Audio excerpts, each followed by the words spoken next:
The iron gates of the cemetery creaked open, a mournful sigh swallowed by the oppressive darkness. Two figures, hunched and cloaked, slipped through the narrow opening, their movements practiced and furtive.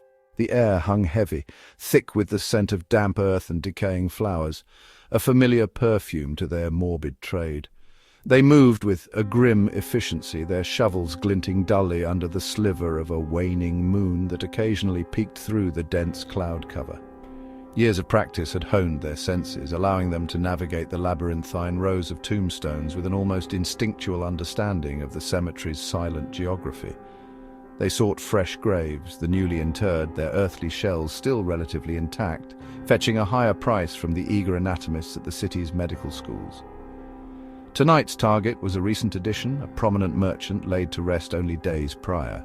The freshly turned soil of his grave was easily discernible, a dark wound in the otherwise undisturbed landscape of the dead.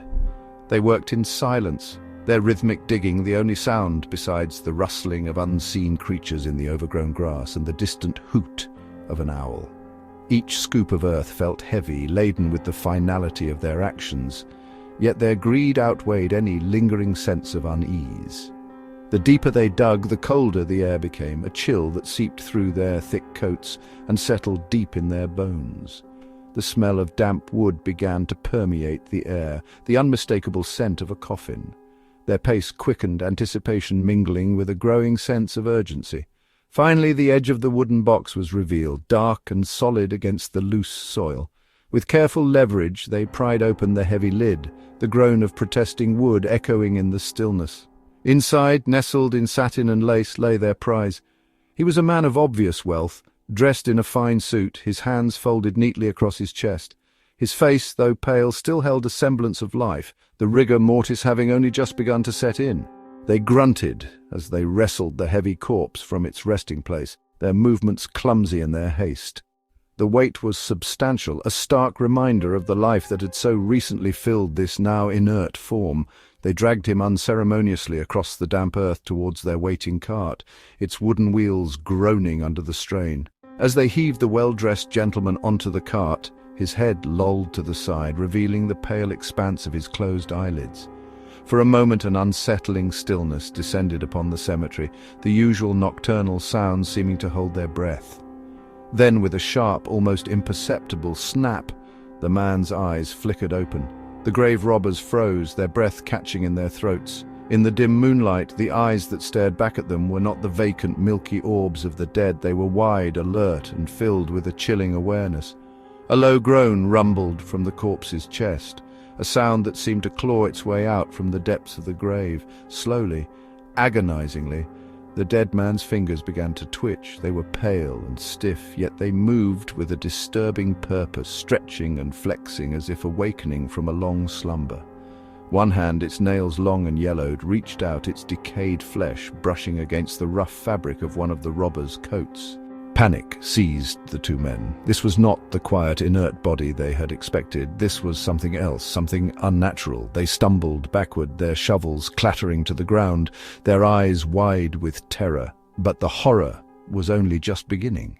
From the depths of the cemetery, a low, guttural moan arose, a sound that seemed to vibrate through the very earth beneath their feet. It was followed by another, and then another, a chorus of the damned echoing through the silent rows of tombstones. Around them the ground began to shift. Mounds of earth trembled, and the heavy stone slabs of graves groaned and slid aside. From the dark openings, pale hands reached out, their movements jerky and unnatural. Faces, contorted in silent screams, began to emerge from the darkness, their eyes glowing with an unholy light. The two grave robbers stood frozen, their greed turned to abject terror. They had disturbed more than just one grave. Their avarice had awakened something ancient and terrible, a slumbering legion of the dead now stirring from their eternal rest. One of the robbers finally found his voice, a strangled cry of pure fear. He turned to flee, his legs pumping wildly as he stumbled over upturned earth and fallen headstones. The other followed, his breath coming in ragged gasps. The image of the awakened corpse burned into his mind, but the dead were not far behind. They moved with a slow, relentless purpose, their decaying limbs dragging across the ground, their moans filling the night air. They were an army of the forgotten, their rest disturbed by the callous greed of two mortal men. The robbers scrambled over the cemetery wall, their hands tearing on the rough stone. They landed on the other side, their bodies hitting the ground with a painful thud. They didn't stop to check for injuries, their only thought to put as much distance as possible between themselves and the horrors they had unleashed. They ran through the dark streets, their frantic footsteps echoing in the silence. Behind them they could still hear the moans, fainter now but still undeniably present. They dared not look back, their minds filled with the terrifying images of the rising dead. They burst into their squalid dwelling, slamming the door shut and bolting it with trembling hands. They huddled together, their bodies shaking, their eyes wide with disbelief and terror. They had made a living by robbing the dead. But tonight the dead had come to collect their due. As the first rays of dawn began to paint the sky, a new sound reached their ears, a slow scratching at their door. It was followed by another and then another, a growing chorus of scraping and clawing. The moans were closer now, no longer distant echoes, but right outside their thin wooden door. The two grave robbers stared at each other, their faces pale and drawn. They knew with a chilling certainty that there was no escape. They had awakened something that should have remained buried, and now the dead had come to claim them. The scratching intensified, the wood splintering under the relentless assault. The door began to buckle inward, and the darkness beyond was filled with the sound of groaning and the sight of pale, reaching hands. The Grand Theatre buzzed with anticipation. Crystal chandeliers glittered, casting a warm glow on the sea of expectant faces. Red velvet seats, plush and inviting, filled the ornate hall. The air hummed with hushed whispers and the rustle of programs. Tonight was the night, the premiere of a highly anticipated new play. The orchestra finished its overture, the final notes fading into a pregnant silence. The heavy velvet curtains, the color of dried blood, slowly rose, revealing a lavishly decorated stage. A single spotlight illuminated the leading actress, poised center stage in a dramatic pose. Her voice, clear and resonant, filled the hushed theater as she began her opening monologue. The audience was captivated. Every word, every gesture held them spellbound. Then it happened. Mid-sentence, her voice hitched. Her eyes widened, not with dramatic intent, but with a sudden, stark terror. Her body began to tremble, a subtle tremor that quickly escalated into violent convulsions. She crumpled to the stage, limbs flailing, an unnatural twitching contorting her body. A collective gasp rippled through the audience. Confusion turned to alarm as the actress's movements became increasingly erratic, her body arching and spasming in ways no human form should. Ushers began to move forward, their faces etched with concern. Then silence. The twitching stopped. The actress lay still, her body unnaturally contorted. A moment of tense quiet hung in the air, broken only by the nervous cough of a patron. Slowly, agonizingly slowly, the actress began to rise. Her movements were jerky, disjointed, like a puppet with severed strings. Her head lolled to the side, her once expressive face now slack, devoid of emotion. Her eyes, wide and unblinking, stared blankly ahead. A low, guttural sound emanated from her throat, a sound that bore no resemblance to the melodious voice that had filled the theatre moments before. Her lips, once perfectly painted, began to curl back, revealing teeth bared in a grotesque, unnatural grin. A wave of unease washed over the audience. This was not part of the play. This was something terribly, horribly wrong. With a sudden, terrifying speed, the actress lunged, not towards the wings, not towards help, but into the front row of the audience. A scream, sharp and piercing, tore through the stunned silence as her teeth sank into the flesh of a man's neck. Chaos erupted. Screams of terror mingled with the sickening sounds of tearing flesh.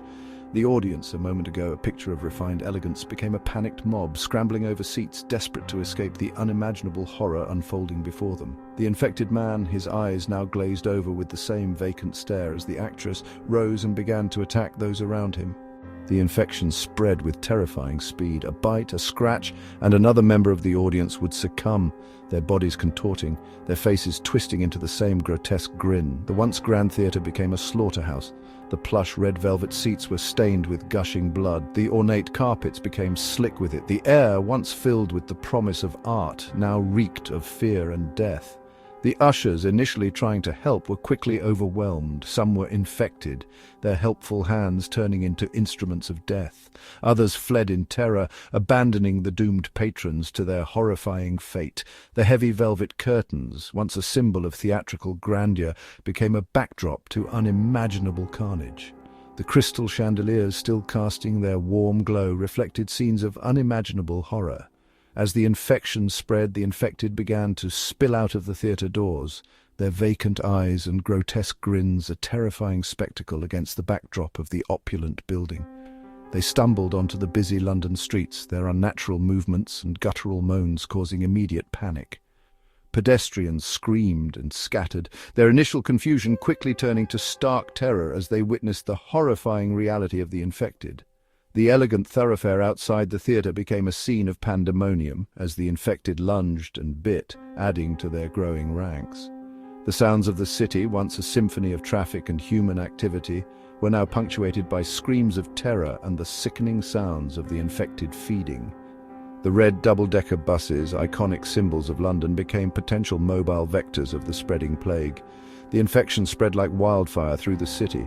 The infected, driven by an insatiable hunger, moved with an unnatural speed and single-minded purpose. Their numbers swelled exponentially, their grotesque grins becoming a ubiquitous symbol of the unfolding horror.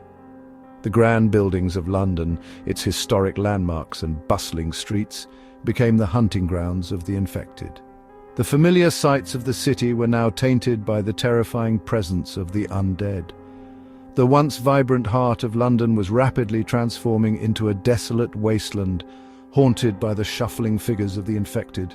The opulent theatre, the scene of the initial outbreak, stood silent and dark, its red velvet curtains now permanently stained, a monument to the night the world changed.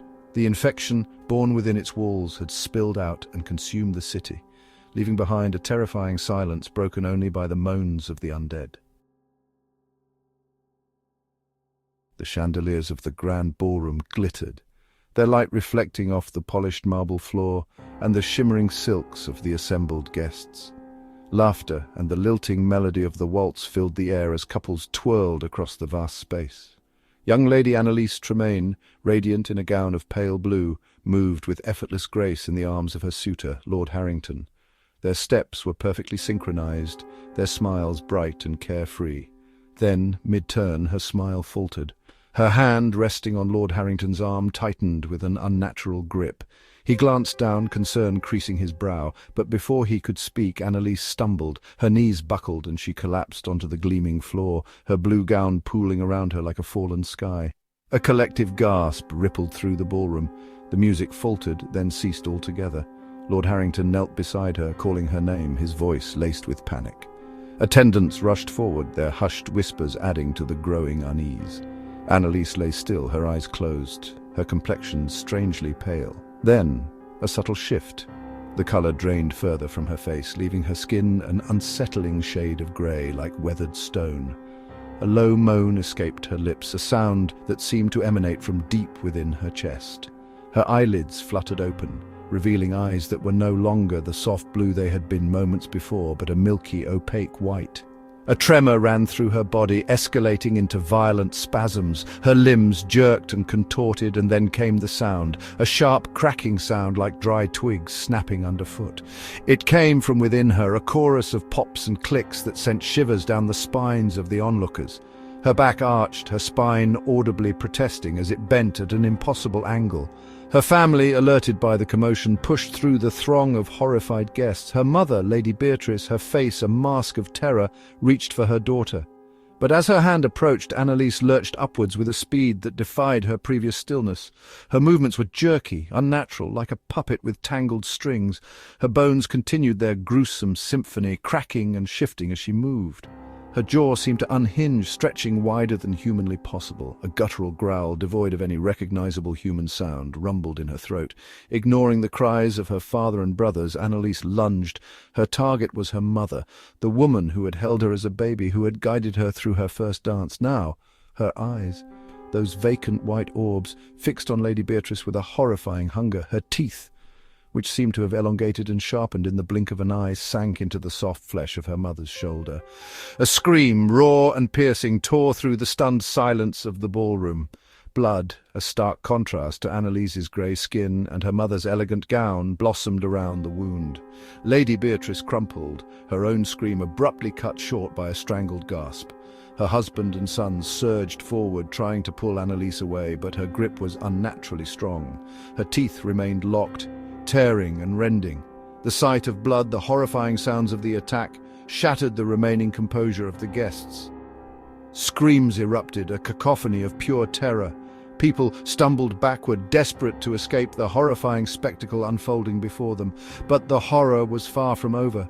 Lady Beatrice, pale and trembling, clutched at her wounded shoulder. Her eyes, wide with shock and pain, suddenly glazed over. A tremor, mirroring the one that had seized her daughter, ran through her body. Her skin began to lose its rosy hue, replaced by the same ghastly grey. The cracking sound started again, softer at first, but quickly growing in intensity. Her jaw slackened, her eyes turned milky white. With a choked gurgle, she turned to her husband, her own teeth bared in a grotesque parody of a smile. Panic erupted. The once orderly ballroom became a scene of utter chaos. Guests scrambled for the exits, their elegant attire hindering their desperate flight. But the doors were too few, the crowd too large. The infection spread with terrifying speed. A touch, a scratch, a bite, each became a vector for the horrifying transformation. A young man who had tried to help Lady Beatrice suddenly staggered, clutching his arm, his face contorting in agony. A lady who had fainted in terror began to twitch on the floor, her skin taking on the telltale grey hue. The elegant ballroom, moments before a picture of refinement and joy, was now a blood-soaked nightmare. The polished floor became slick with gore. The air, once filled with music and laughter, was now thick with screams, growls, and the sickening sound of cracking bones. The chandeliers, still glittering innocently overhead, cast their light upon scenes of unimaginable horror. Newly infected guests, their movements jerky and their eyes vacant, lunged at anyone still untouched. Their hunger was insatiable, their attacks brutal. The once beautiful gowns and tailored suits were ripped and stained with blood, jewels scattered across the floor, unnoticed amidst the carnage. The remnants of the lavish buffet lay trampled underfoot, mingling with the bodies of the fallen. The grand staircase became a bottleneck of terror as people desperately tried to escape the ballroom. But the infected were among them, their unnatural strength and relentless hunger pushing them forward. People were knocked down, trampled, their screams swallowed by the growing din. Outside, the sounds of the chaos began to filter into the London night. Carriages waited patiently, their drivers oblivious to the horrors unfolding within the grand building. The sounds of revelry had been replaced by something altogether more sinister. The infection spilled out of the ballroom, carried by those who had managed to escape, or perhaps by those who had already succumbed and now sought new prey. The elegant street outside became a scene of terror, the flickering gaslights illuminating the grotesque figures lurching through the night. Inside the ballroom, the transformation continued. The uninfected were few and far between, their cries of terror growing weaker as they were overwhelmed. The air was thick with the stench of blood and something else, something sickly sweet and utterly unnatural. The once grand affair had become a feast, a grotesque banquet of flesh and bone. The infected moved with a single-minded purpose, their hunger driving them forward. The cracking sounds continued, a constant reminder of the horrifying changes taking place within their bodies.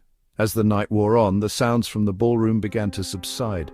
The screams faded, replaced by the low growls and shuffling movements of the infected. The once bright chandeliers cast their light upon a scene of utter devastation. Bodies lay scattered across the floor, their elegant attire now soaked in blood. The air was heavy with the silence of the dead, broken only by the unsettling sounds of the newly risen. The Grand London Ball, meant to be a night of celebration and romance, had become a tomb. The debutante's collapse had been the first domino in a chain of horrifying events, turning an elegant affair into a blood-soaked nightmare that would forever haunt the city's memory, if anyone remained to remember it at all. The grey tide had risen, and the once vibrant ballroom was now a silent monument to its terrifying power. The gleaming white hull of the Serafina sliced through the inky black of the Atlantic. Inside, crystal flutes chimed a delicate symphony, accompanying the murmur of polite conversation and the soft strains of a string quartet.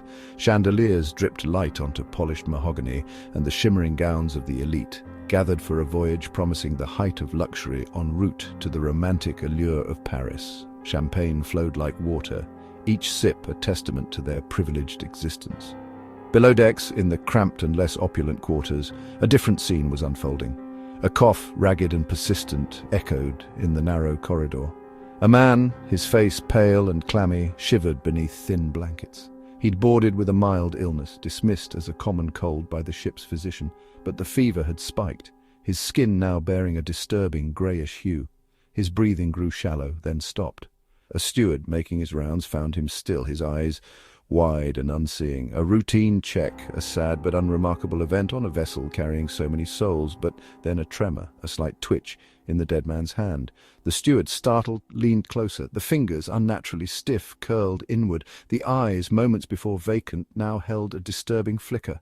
Not of life, but something else, something cold and ravenous. His fingernails, previously normal, seemed to have darkened, the edges sharp and black. A low, guttural sound emanated from his throat, a sound that spoke not of sickness but of an unbearable hunger. His lips, dry and cracked, trembled, revealing teeth that seemed elongated, almost canine. The steward, paralyzed by a primal fear, could only watch as the corpse lurched upright, its movements jerky and unnatural. The man's head snapped towards him, and the steward saw not the vacant stare of death, but a burning, insatiable need. Before he could scream, before he could even fully comprehend the horror unfolding before him, the reanimated body lunged. The confined spaces of the lower deck became the breeding ground for a nightmare. The infection, whatever unholy force had seized the dead man, spread with terrifying speed. Another cough, this time from a nearby cabin. A moan, not of pain but of a burgeoning hunger. The cramped quarters, the shared air, the close proximity, all became vectors of transmission. Those who succumbed died quickly, only to rise again, their eyes burning with the same dreadful hunger, their movements driven by an instinct both primal and perverse. The initial incidents were isolated, whispers of strange happenings among the lower deck crew, a missing engine room worker, a frantic, garbled radio message that abruptly cut off. These were dismissed as accidents, as the unfortunate realities of life at sea. Up on the promenade deck, the music played on, the champagne continued to flow, and the setting sun painted the sky in hues of orange and gold. But the whispers grew louder, more insistent, a frantic banging from a locked cabin in steerage, a chilling scream that echoed through the ventilation shafts. The ship's security, initially dismissive, were soon faced with a horror they could not comprehend. Doors splintered under unnatural force. Grotesque figures, their skin pallid and decaying, their eyes burning with malevolent hunger, stumbled through the corridors. The first of the infected reached the upper decks, drawn by the sounds of life, by the promise of sustenance. A waiter carrying a tray of canapes turned a corner and collided with a figure that had once been a distinguished passenger. The elegant suit was now torn and stained, the face contorted in a silent snarl, the hands reaching with unnatural speed. The tray crashed to the floor, the delicate pastries scattering like fallen leaves. The scream of the waiter was short-lived. Panic erupted. The joyous atmosphere shattered, replaced by a terror so profound it choked the very air. The elegant ballrooms became scenes of carnage. The polished decks ran slick with blood. The once refined passengers, their faces etched with disbelief and horror, found themselves facing an enemy they could not reason with, could not negotiate with, could only flee from. The confined space of the ship, once a symbol of luxury and escape, now became a steel and wood coffin. The vast ocean, which had promised adventure, now offered only isolation and despair. There was nowhere to run, nowhere to hide. The undead, their numbers swelling with each passing hour, were relentless. They clawed at doors, they pounded on windows, their guttural moans a constant, chilling reminder of the fate that awaited the living. Attempts at resistance were futile.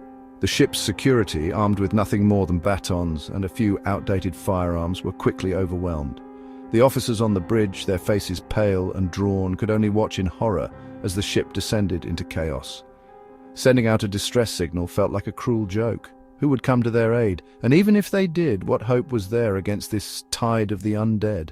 The opulent cabins became barricaded strongholds, the once comfortable beds now pushed against doors, the expensive furniture used as makeshift weapons. But the infected were tireless, their hunger an insatiable driving force.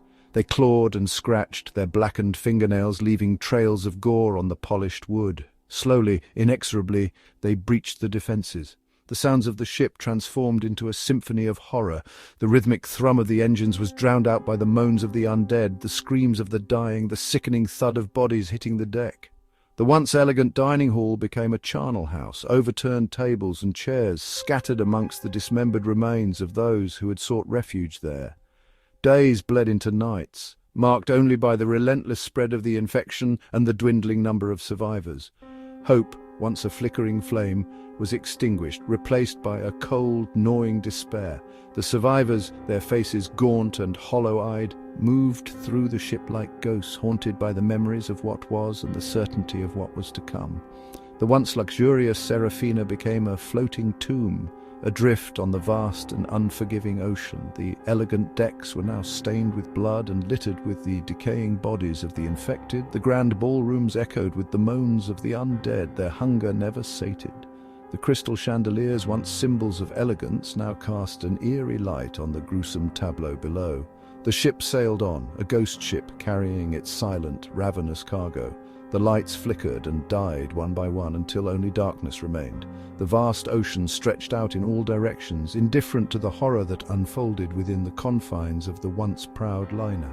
The Serafina, bound for the City of Love, was now a vessel of unimaginable terror, a testament to the fragility of life and the terrifying power of the undead. It drifted aimlessly, a silent monument to a nightmare at sea, its destination no longer Paris, but the cold, dark depths of the ocean floor. The air in the Salford slums hung thick and greasy, a perpetual smog clinging to the brick tenements and cobbled streets. The rhythmic clatter of looms from the sprawling Lancashire cotton mill dominated the soundscape, a relentless mechanical heartbeat that pulsed day and night. Within the mill's towering walls, hundreds toiled under the harsh glare of gas lamps, their faces pale and drawn, lungs choked with lint. It began subtly, a creeping malaise that stole over the workers like the damp chill of a winter morning. A cough here, a persistent ache there, easily dismissed as the usual ailments of a life spent in arduous labour. But then the stiffness set in. First a tightness in the joints, a reluctance to bend and stretch. Soon limbs became rigid, movements jerky and unnatural. Skin, once flushed with exertion, turned a ghastly, ashen hue, the colour of bleached bone. Whispers rippled through the dimly lit workrooms. Fear, a constant companion in the slums, began to sharpen its claws. Some spoke of bad air, others of a curse. The overseers, grim-faced men accustomed to driving their charges relentlessly, noticed the slowdown in production. They barked orders, threatened wage deductions, oblivious to the silent terror taking root among their workforce. One by one, the afflicted succumbed. They would collapse at their stations, their bodies locking into grotesque poses. The mill doctor, a weary man who had seen his share of suffering, could offer no explanation. His remedies, usually a placebo of coloured water or a stern lecture on the virtues of hard work, proved utterly useless. Then came the silence. The rhythmic clatter of a loom would abruptly cease as its operator slumped forward, unmoving. The air, once filled with the din of machinery, began to be punctuated by an unnerving stillness. The overseers, growing increasingly agitated, attempted to rouse the fallen, a prod with a boot, a sharp tug on an arm, and then the horror. The unmoving stirred, not with a gasp or a groan, but with a slow, unnatural twitch. Eyes, once dull with exhaustion, snapped open, now milky and vacant, devoid of any spark of life. The stiff limbs began to move, not with the fluid grace of the living, but with a jerky, puppet-like animation. The first to rise were the worst. Their bodies, ravaged by the sickness, moved with a horrifying, unnatural strength. Their jaws, locked in a grim rictus, began to work, teeth grinding against each other in a dry, rasping sound. They did not breathe, their chests remaining unnervingly still, yet they moved, propelled by an unseen, unholy force. Panic erupted in the mill. Those still unaffected recoiled in terror from the animated corpses of their former colleagues. The overseers, their authority dissolving in the face of this inexplicable horror, tried to maintain order, shouting futile commands, but the risen workers, driven by a primal hunger no one understood, began to advance. Their movements were clumsy, their gait uneven, but their single-minded purpose was terrifying. They reached out with stiff, pale hands, their fingers grasping, their touch cold and clammy. Those they seized would scream, a raw, visceral sound that was quickly cut short. The mill, moments before a place of grueling labor, became a charnel house. The overseers, armed with heavy tools and sheer desperation, attempted to fight back, but the risen felt no pain, no fear. A blow that would have felled a living man only seemed to spur them on. One by one, the overseers were overwhelmed, their screams joining the chorus of the dying. The infection spread with horrifying speed. A scratch, a bite, even the slightest contact seemed to be enough to seal a living worker's fate. They would fall, their bodies would stiffen, and then with vacant eyes and gnashing teeth they would rise to join the growing horde. Soon the entire factory floor was overrun. The rhythmic clatter of the looms was replaced by the shuffling of countless feet, the dry clicking of teeth, and the occasional muffled groan. The gas lamps cast long, dancing shadows on the scene of carnage, illuminating the grotesque ballet of the undead. Driven by an insatiable hunger, the horde began to press against the heavy oak doors of the mill. The overseers, in their final act of futile control, had bolted them shut, but the combined weight and unnatural strength of the infected workers proved too much. The wood groaned and splintered under the relentless pressure. Slowly, inexorably, the doors began to buckle. The shuffling and gnashing intensified, a horrifying symphony of the damned. Cracks appeared in the wood, widening with each surge of the undead mass. Finally, with a deafening crack, the doors burst inward, unleashing the horror onto the unsuspecting streets of Salford. The first to encounter the horde were the late shift workers, trudging home through the gloom. They saw the mill doors explode outward, and then they saw them. Hundreds of pale, stiff figures spilling onto the street, their vacant eyes fixed forward, their hands outstretched. There was no time for understanding, only for primal terror. Screams echoed through the narrow streets as the living scattered, desperately trying to escape the relentless advance of the undead. But the horde was too numerous, too driven. They moved with a slow, inexorable momentum, their hunger leading them forward. The sounds of the mill, once a familiar part of the slum's soundscape, were now replaced by a new, far more terrifying cacophony. The shuffling of countless feet on the cobblestones, the dry clicking of teeth, and the desperate cries of those who could not outrun the dead. The infection spread like wildfire through the densely packed slums. The narrow alleys and crowded tenements offered no escape. Those who were bitten or scratched quickly succumbed, their bodies joining the ever-growing ranks of the undead. Soon the streets of Salford were no longer filled with the sounds of industry and life, but with the horrifying spectacle of the risen dead. Their ashen faces, their stiff limbs, their vacant eyes, a testament to the silent terror that had consumed the Lancashire cotton mill and was now devouring the town. The hunger drove them on, an unstoppable tide of the unliving, their numbers swelling with each new victim, their destination unknown, but their purpose horrifyingly clear. The industrial heart of England had begun to beat with a new, terrifying rhythm. The train's screech ripped through the carriage. Metal protested against metal, a sound ending abruptly in absolute stillness. We were plunged into black. No station lights, just the train stopped. A sigh rippled through the seated rows. Murmurs started, low at, then a ripple of voices questioning. Above, the weak glow of the emergency lights flickered to life, painting the inside of the carriage in a dim, sickly yellow. Faces turned towards each other, expressions puzzled, strained in the poor light. Outside, nothing moved. Only blackness pressed against the glass. Minutes passed, the air inside grew stuffy, small children began to whine. Adults shifted in their seats, glances darting towards the carriage doors at each end. No announcement came over the speakers, just silence broken only by the fidgeting and mutters of the passengers. The sense of being stuck started to grow. Trapped underground, then a sound, a bang, not inside the train, outside, against the metal of the carriage wall. It was a hard, dull thud, then another and another. Faster now. Bang, bang, bang, like something solid hitting the train. Everyone inside went still. The small noises stopped. All faces turned towards the side of the carriage where the noise originated. Bang, scrape. A dragging sound followed the impact, as if something was being pulled along the metal skin of the train. Heads turned, eyes wide in the dim light, searching, trying to see through the blackness beyond the windows. The scraping sound moved down the length of the carriage towards the front. Another bang, closer to where I sat. Then a series of rapid hits, pounding, as if fists were hammering against the side of the train, but harder than fists, with a different kind of impact, a raw, heavy thumping. The emergency lights flickered again, dipped, almost died, then surged back up, stronger this time. For a split second, as the light flared, something moved outside the window, a shape pale against the black, too quick to make out. Then the light settled back to its weak glow. The banging continued, moving from window to window now, up and down the length of the carriage. A pattern emerged. Hit, hit, scrape, drag, hit, hit, always moving, never stopping in one place for long. Whatever was out there was moving around the train. Someone gasped, near the front of the carriage. Everyone strained to listen. Whispers circulated. What was it? Animals? On the tracks? But this was a tunnel. Underground. What kind of animal would be down here? The banging changed once more, no longer just hitting. Now it was mixed with scratching, sharp, tearing sounds like claws on metal.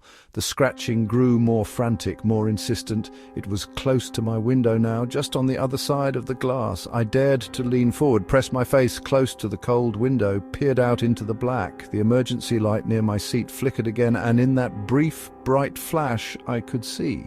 Just beyond the glass, a face, pale, dead white, no colour at all. The skin looked stretched tight over bone. Features were sharp, pulled, distorted, and the mouth was open, gaping wide, black inside, too wide, wider than possible, teeth long, pointed, like animal teeth.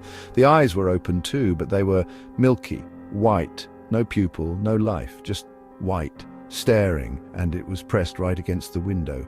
Nose flattened against the glass, mouth almost touching it. I recoiled back in my seat, heart hammering. The light dimmed again, plunging the face back into darkness. But the thing at the window. The scratching started again, right outside my window, more desperate now, frenzied. Then a new sound, a tearing sound, metal ripping. Not loud, but distinct. The sound of something strong trying to force its way in. Panic rippled through the carriage. People started to rise from their seats, looking around frantically towards the doors, trying to push the buttons to open them, but nothing happened. The doors stayed shut, locked. The tearing sound grew louder, closer. It was coming from the side of the carriage, near the doors at the end. I could hear the metal groaning, bending. Whatever was out there was trying to rip open the train. Screams started. High, sharp animal sounds of terror. People were pushing back from the windows, away from the sides of the carriage, crowding into the center aisle. Children were crying, wailing, adults shouted, voices cracking with fear. Still no announcement, still no help. Just the tearing metal and the screams and the pale yellow light. Another face appeared at the window across the aisle, then another beside it, and another further down, all pressed against the glass, white faces, gaping mouths, dead eyes, twisted shapes, more of them than before. They were all around the train now. The ripping sound intensified. A section of metal near the carriage doors buckled inwards. The tearing stopped, replaced by a splintering, cracking noise, wood breaking. The doors, they were attacking the doors. A section of the door frame gave way. Metal screeched, twisted. A gap appeared, small then widening rapidly as the metal was forced apart. Fingers appeared in the gap. Pale, thin fingers, too long, with nails like claws. They scrabbled at the edges of the opening, pulling, tearing. More cracks appeared in the door frame. The gap grew wider, large enough now to see through, into the blackness beyond. And from the blackness, more white faces pushed forward, crowding, shoving, forcing their way towards the opening. The door buckled again, with a loud crash. The gap widened further. The fingers reached inside, grasping, searching.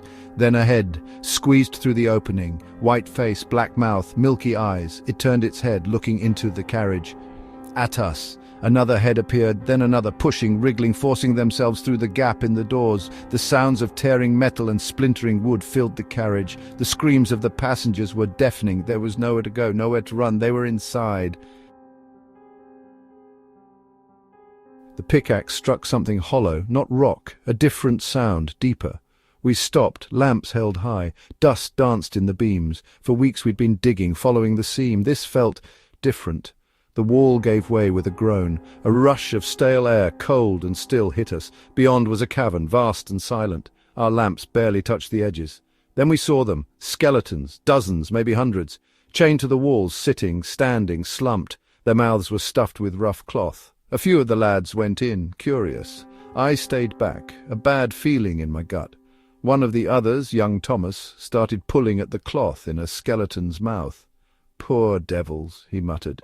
Then he did it again and again, freeing the jaws. That's when it happened. A rattling sound, low at first, then rising. The skeletons began to stir. Not all at once, but one by one. Their bones clicked and scraped against the stone. They moved. Panic. We scrambled back, the rattling growing louder, closer. The first one lunged, its empty eye sockets fixed on us, its jaw snapped. We ran. Up the shaft the climb felt endless. Behind us the sounds echoed, a dry scraping chorus. We burst into the daylight, gasping. The mine entrance seemed a lifetime away. The town was quiet, too quiet. The usual morning sounds were missing. No bird song, no carts, no voices, just silence. I walked towards my cottage. The door was ajar. Inside everything was still. My wife wasn't there. Her breakfast was on the table, untouched. Outside I saw old Mrs. Gable's door hanging open. Her cat sat on the step, mewing. I called her name, no answer. Down the street the bakery was deserted. The loaves were still warm in the window. Mr. Henderson, the baker, was gone. A window in the pub was broken. I peered inside. Empty. Tables overturned. It looked like everyone had just vanished. The silence was the worst part. It pressed down, heavy and cold. I walked further, calling out names. Nothing. Then I saw it. By the church, a shape on the ground. It looked like young Timmy, the butcher's boy, but he wasn't moving, and his face... I turned and ran, back towards the mine. Maybe the others were still there. Maybe we could go back down, seal it again. The sun was higher now. The town remained silent still, except for a new sound, faint at first, carried on the breeze, a dry, rattling sound. It was coming from everywhere. The first sensation was the press of wood against her back, her sides, her face. Then the suffocating darkness. Panic clawed at her throat, a silent scream trapped in her chest. She tried to sit up, but the space was impossibly small, a coffin. The realization hit with the force of a physical blow. How? Why? Her mind was a blank slate, wiped clean of any memory, any context, but... there was something else, a gnawing emptiness in her stomach that transcended mere hunger. It was a primal ache, a desperate need she couldn't name. A strangled cry escaped her lips, followed by a barrage of frantic pounding against the wooden lid above. "Help! Is anyone there?" Her voice was hoarse, unfamiliar. Then she heard it, a faint scratching sound from above. Hope, sharp and desperate, pierced through her terror. Someone was digging her up. The scratching grew louder, more insistent, accompanied by the gritty sound of earth being displaced. She held her breath, every muscle tense, waiting. Suddenly a sharp crack echoed through the confined space. A sliver of light pierced the darkness as the wood above splintered. The scratching intensified around the crack, widening it, tearing at the aged timber. With a final groan, the lid buckled inwards, revealing a gaping hole. Two hands reached down, not the comforting hands of a rescuer. These were skeletal, the flesh rotted away in patches, revealing yellowed bone beneath. Nails, long and black, scraped against the splintered wood as they gripped the edges of the opening. A wave of nausea, mixed with a terror so profound it felt like a physical entity, washed over her. The rotting hands didn't hesitate. They plunged into the coffin, their grip surprisingly strong as they latched onto her arms. She screamed, a raw, animalistic sound, but the hands pulled relentlessly. She was dragged upwards, the rough edges of the broken lid scraping against her skin. When she was finally hauled out, blinking against the dim, overcast sky, she saw them. All around her the earth was churning. Mounds of soil shifted and cracked as others clawed their way free from their graves. Faces, gaunt and pale, with vacant eyes and decaying flesh, emerged from the earth. Some were silent, others groaned and moaned, their movements jerky and unnatural. She looked down at herself. Her clothes were tattered and stained with earth. Her hands, pale and clammy, trembled uncontrollably. She felt wrong, cold, yet strangely alive. One of the figures, its jaw hanging loosely, turned its empty gaze towards her. A low, guttural sound rumbled in its chest. Then another and another. The sounds coalesced into a chorus of moans, a symphony of the damned. The nameless hunger that had stirred within her in the coffin now roared to life, a ravenous beast demanding to be fed. She looked at the other risen dead, their eyes fixed on something unseen, something beyond the graveyard, and she understood. They were no longer dead. They were something else, something hungry. A slow, shuffling gait began, and she found herself moving with them, an invisible current pulling her forward. The graveyard, once a place of rest, was now a staging ground. The newly awakened army of the undead was marching, and the only thing on their collective decaying minds was the insatiable, terrifying hunger that bound them together. The guns fell silent, not in victory, not in defeat, but in a pause I didn't understand. The stench hung, a mix of mud, diesel, and something else, something acrid that burned the back of my throat. We had been fighting for so long, I barely remembered what we were fighting for, just orders, explosions, and the faces of men disappearing too soon. Then they got up.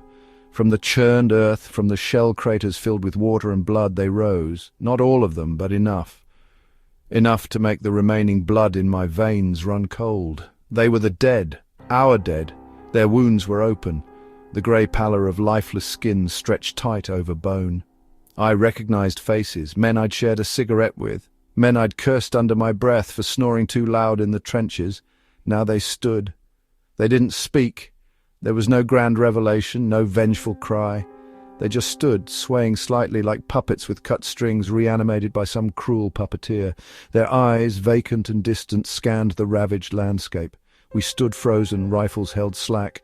What do you do when the enemy is already dead? What do you aim at when the target has already given everything? An arm twitched, a head turned. One of them began to walk, not towards us, not yet. He stumbled forward, one leg dragging, a crimson stain blooming on his tattered trousers, where shrapnel had torn through his flesh days before. He walked aimlessly towards the skeletal remains of a village on the horizon. More followed, a slow procession of the damned, stumbling across the battlefield. We watched, transfixed, as they journeyed into the distance. The captain found his voice. He barked an order, something about protocol, about threats, about putting them down. But his voice wavered. He didn't believe it any more than we did. We fired. The sound echoed across the wasteland, ripping through the eerie calm. The figures jerked, some falling again, only to rise moments later. Bullets tore through flesh and bone, but they kept advancing. It was a massacre, but it changed nothing. The dead kept coming, and our bullets were starting to run out. Then they attacked. Not with coordinated strategy, not with any semblance of thought, just a blind, animalistic rage. They descended upon us, teeth bared, hands clawing. The stench was unbearable, the cold touch of their skin like ice. The screams began. The battle was a blur of motion and terror. I swung my rifle like a club, connecting with skulls, with faces I once knew. But they kept coming. There was no pain in their eyes, no fear, just an empty, consuming hunger. We fell back, retreating toward the trenches, towards any semblance of defense. But the trenches were already overrun. The dead were everywhere, a relentless tide of rotting flesh. I remember the feeling of cold hands grabbing at my legs, the sight of a face, half-eaten by rats, lunging towards me. I remember the metallic tang of blood in my mouth. I remember the panic, the desperate need to survive.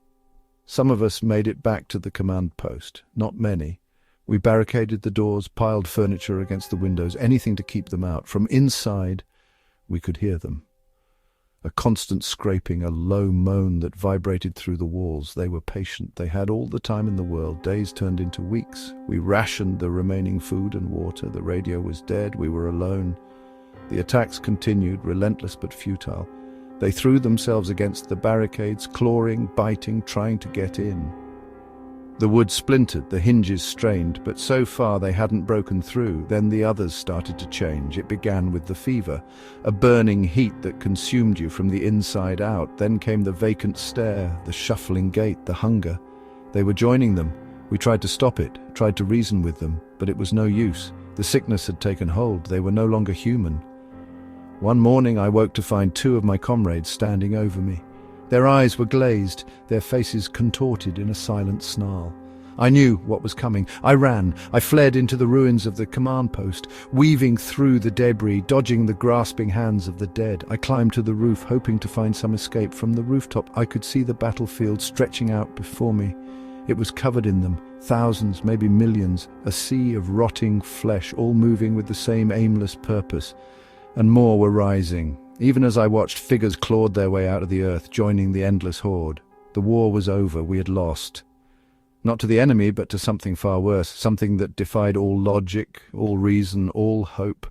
I don't know how long I stayed on that rooftop. The sun beat down, the wind howled, the moans of the dead rose up to meet the sky.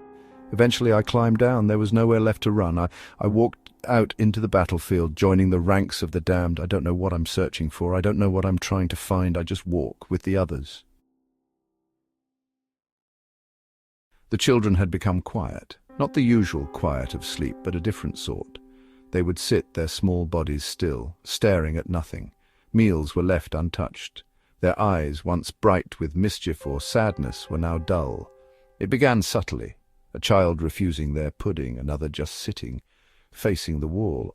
I put it down to a bug going around. Children's homes are like that. One sniffle and they all get it, but this was different. This was in their eyes. Night fell, as it always does. The house settled into its usual creaks and groans. I did my rounds, checking each small room. They were all in their beds, or so I thought. A floorboard squeaked. Not in one of the bedrooms, in the hallway. I told myself it was just the old house settling, but I had to check. The hallway was dark. Moonlight spilled through the window at the end, painting stripes across the worn carpet. And then I saw them, all of them, standing, perfectly still. Lining the hallway, pressed against the walls, their faces turned towards me.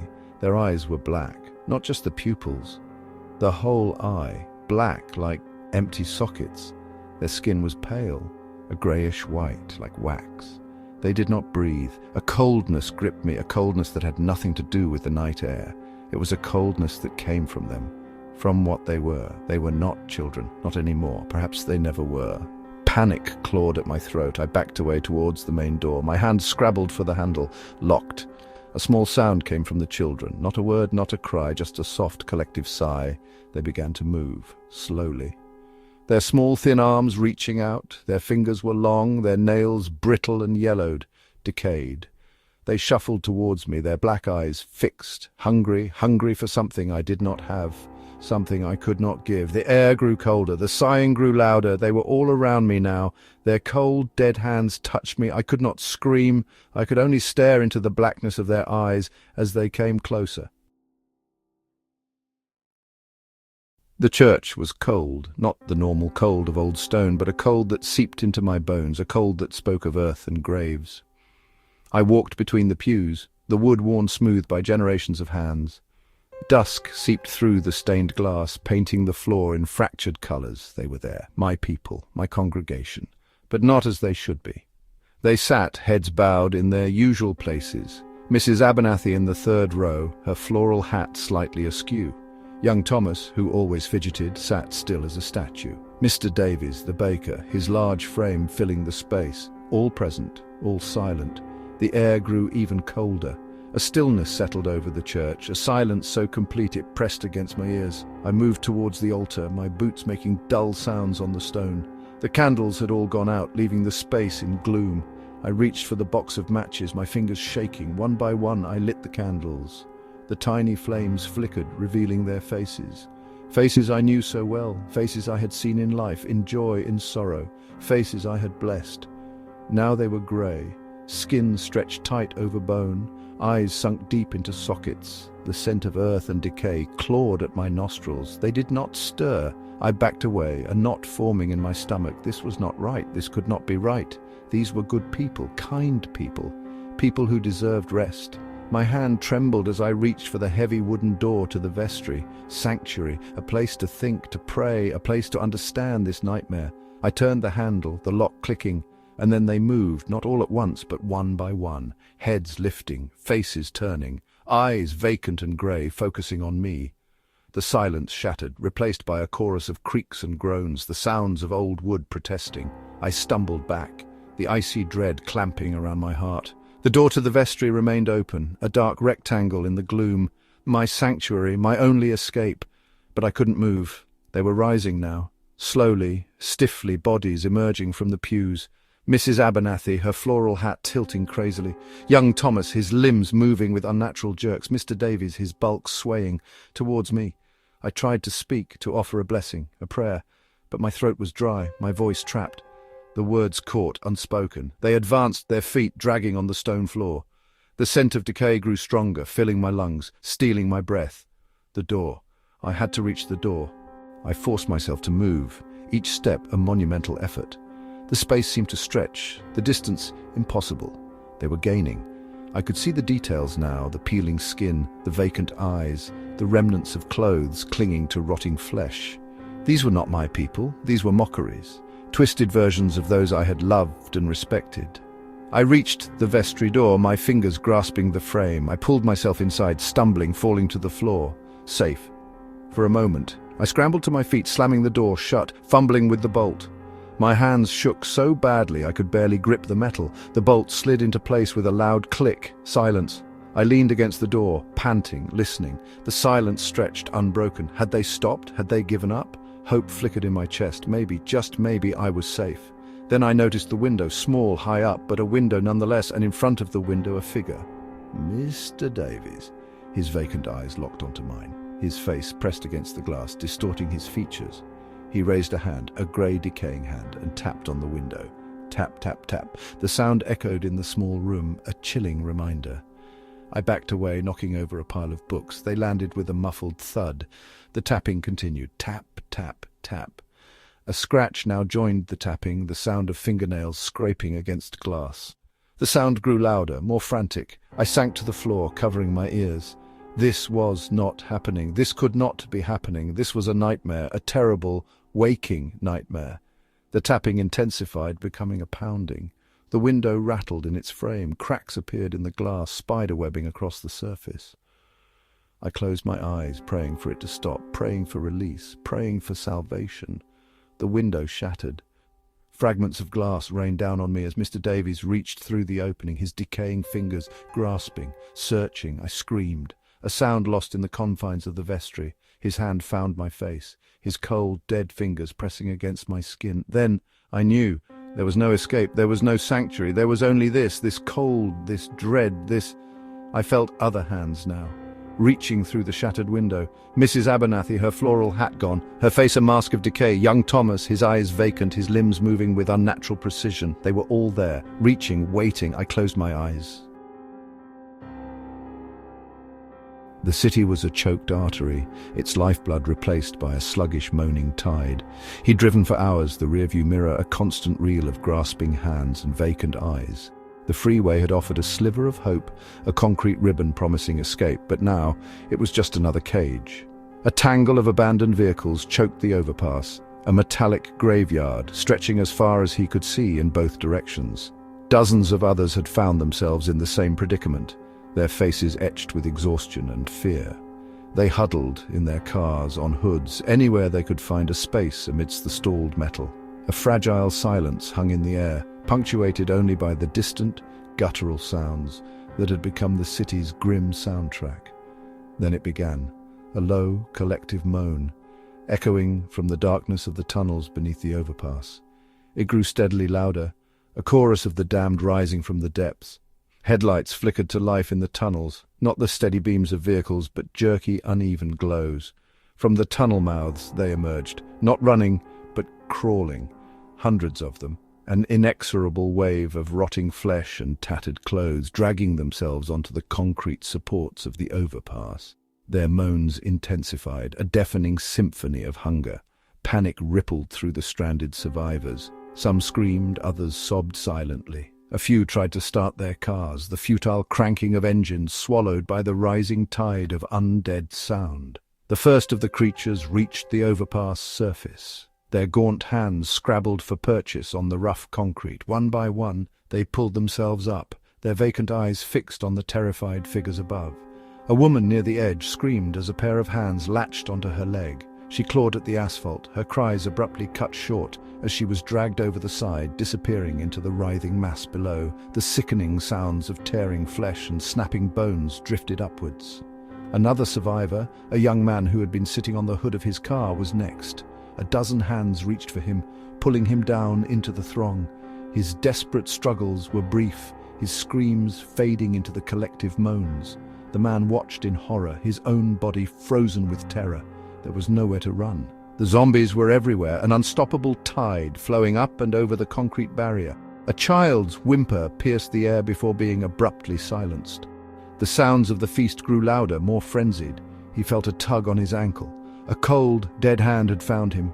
He looked down into the face of his attacker, a gaunt figure with milky eyes and a gaping maw.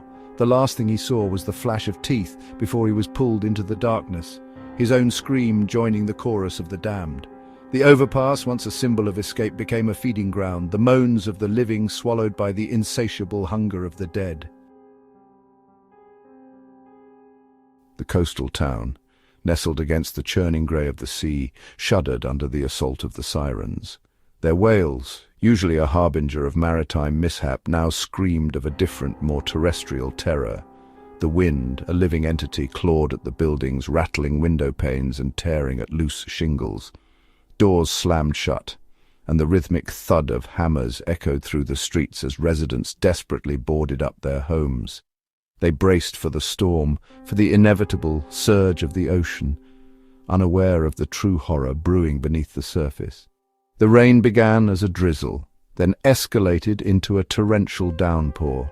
Gutters overflowed and the streets transformed into muddy rivers. It was then in the murky depths that the first hand broke the surface. Bloated and pale, it clawed at the air, followed by another and then a sodden, lifeless head. From the flooded streets they rose, corpses, swollen and grotesque, their eyes milky and vacant, their movements jerky and unnatural.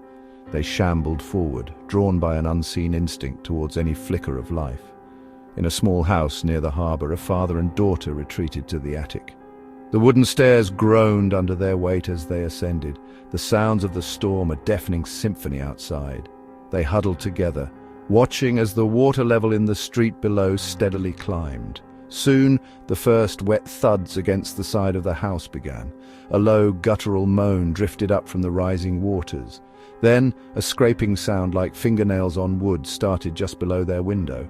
The water outside reached the eaves, and the first bloated face appeared at the attic window, its dead eyes fixed on them. More followed, their decaying hands reaching, clawing, their bloated bodies bumping against the house as the floodwaters carried them higher. The floorboards beneath their feet began to creak under the strain of the rising water, and the dead were climbing with it. The first sensation was the throbbing, a dull, persistent ache that resonated through his skull and down his limbs. His eyelids felt glued together, heavy and resistant to his will. Finally, with a grunt, they fluttered open. White. Everything was stark, sterile white. The ceiling, the walls, the crisp, starched sheets clinging to his body. He was in a bed, a hospital bed, judging by the thin mattress and the unfamiliar surroundings. Bandages swathed his head, obscuring his vision somewhat, but he could make out the blurry outlines of medical equipment nearby.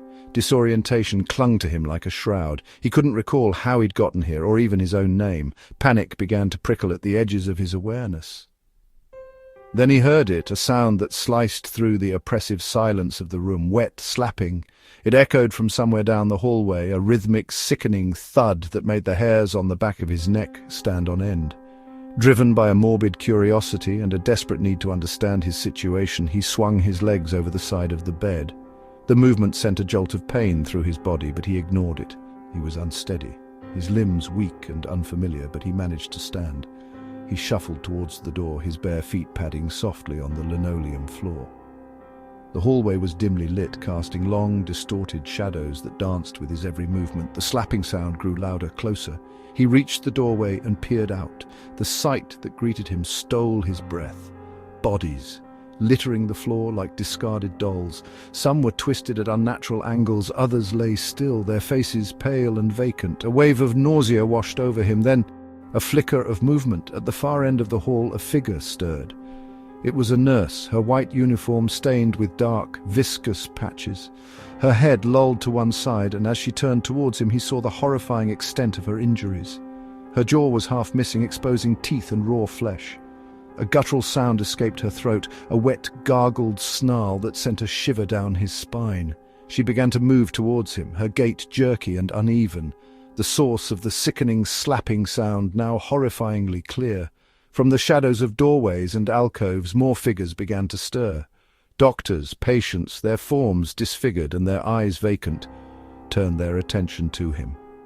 A low moan rippled through the hallway, a chorus of the damned. He stumbled back into his room, his heart pounding in his chest. His gaze fell upon a chart hanging at the foot of his bed. His eyes, wide with terror, scanned the handwritten notes. One phrase stood out, stark and chilling: "Do not resuscitate," but something already had. The fog rolled in without warning, a silent white tide swallowing the azure horizon. The luxury cruise ship, once a beacon of opulence and joy, was instantly isolated, the cheerful chatter from the decks muted by the oppressive silence. The radio crackled, then died, severing their last link to the outside world. A tremor ran through the ship, subtle at first, then growing into a sickening lurch. The captain, his face etched with concern, ordered a sweep of the lower decks. What the investigating crew found defied logic and sanity. In the grand ballroom, amidst overturned tables and shattered champagne flutes, lay the passengers. Their eyes were vacant, their skin a mottled grey, clinging to bone. Some were locked in grotesque embraces, teeth bared in silent snarls, tearing at each other's flesh. The air hung heavy with the stench of decay, a smell that should have been impossible after only a few hours at sea. Panic erupted as the infection spread with terrifying speed. A touch, a scratch, a shared breath, and another crew member would fall, their healthy complexion fading into the pallor of the dead, their movements becoming jerky and unnatural. The ship, once a symbol of human achievement, transformed into a floating charnel house. A handful of survivors, their faces pale with terror, barricaded themselves in the bridge, the rhythmic groans and shuffling footsteps of the undead, their constant soundtrack. Through the fog-laden windows they could see the endless expanse of the ocean, offering no hope of rescue. The ship drifted aimlessly, a ghost vessel populated by the living dead, its once vibrant decks now haunted by silent, decaying figures. The sun began to set, casting long, eerie shadows across the fog-shrouded decks, painting a final, terrifying portrait of their inescapable doom. The panoramic window of the executive suite offered a godlike view, a familiar tableau of bustling arteries and concrete veins stretching towards the horizon. For years this had been a symbol of his success, a daily reminder of his climb to the top. Today, however, the familiar scene was fracturing into a nightmare. It started subtly, a ripple in the usual flow of traffic, a stalled car here, a small knot of people gathered there, initially dismissed as minor incidents. But the ripples grew into waves, the knots into surging mobs. Then came the shrieks, thin at first, carried on the wind like distant cries of gulls, but rapidly escalating into a cacophony of raw, animalistic terror. He watched, a cold dread seeping into his bones, as the city below began to convulse. Figures darted through the streets, their movements jerky and unnatural. He saw one stumble, fall, and then with horrifying speed be set upon by others. The feeding frenzy was brief, brutal, and utterly silent from his vantage point, yet the implication was deafening. More shrieks joined the chorus, closer now, echoing off the glass and steel canyons. He could see them spreading, the infected, their numbers multiplying with terrifying efficiency. The orderly grid of the city was dissolving into pockets of frantic flight and brutal pursuit. Smoke began to plume in the distance, black tendrils reaching towards the clear afternoon sky. The sounds of sirens, once a reassuring sign of order, now added to the growing sense of utter collapse, their wails desperate and increasingly frequent. He backed away from the window. The image of the city's disintegration burned into his retinas. This wasn't a riot, not a natural disaster. This was something else, something primal and horrifying. He felt a desperate urge to call someone, anyone, but the silence of his opulent office felt absolute, the thick glass insulating him from the escalating horror outside. Then a sound that cut through the distant chaos, a sound that brought his blood running cold, the gentle, unassuming of the elevator in the hallway. His head snapped toward the closed doors. He was alone on this floor, the entire executive level his domain. Who or what would be coming up? Adrenaline surged through him, replacing the initial paralysis with a frantic energy.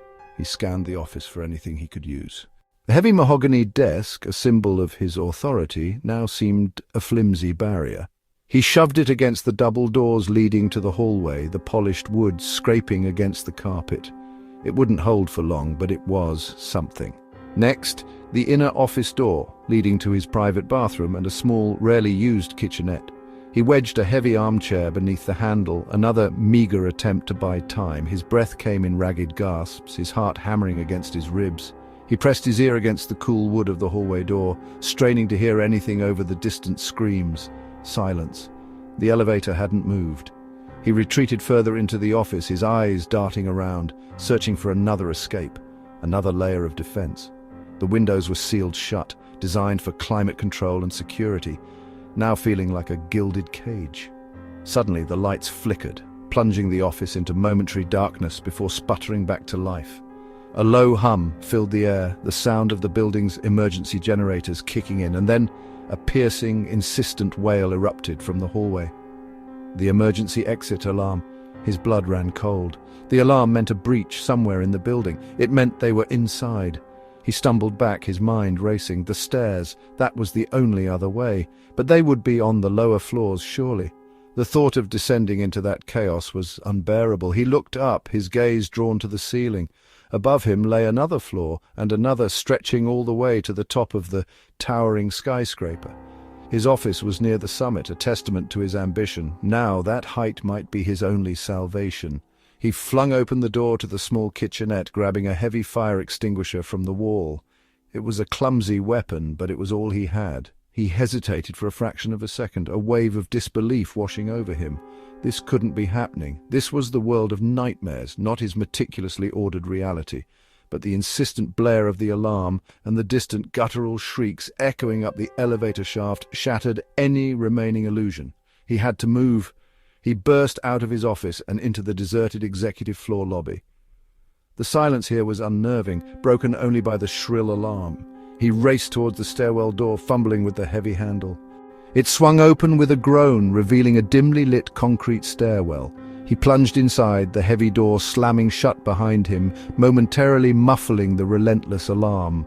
The air was thick with the smell of dust and disuse. He began to climb, his legs already burning, his lungs screaming for air. Each floor was identical, a sterile repetition of closed office doors. He passed the executive dining room, its elegant tables now a potential trap. He ignored the restrooms, the meeting rooms, every closed door a potential hiding place or a potential ambush.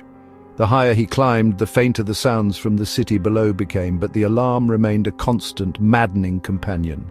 He imagined them, the infected, their numbers swelling, their hunger insatiable, climbing floor by floor, drawn by the noise, by any sign of life.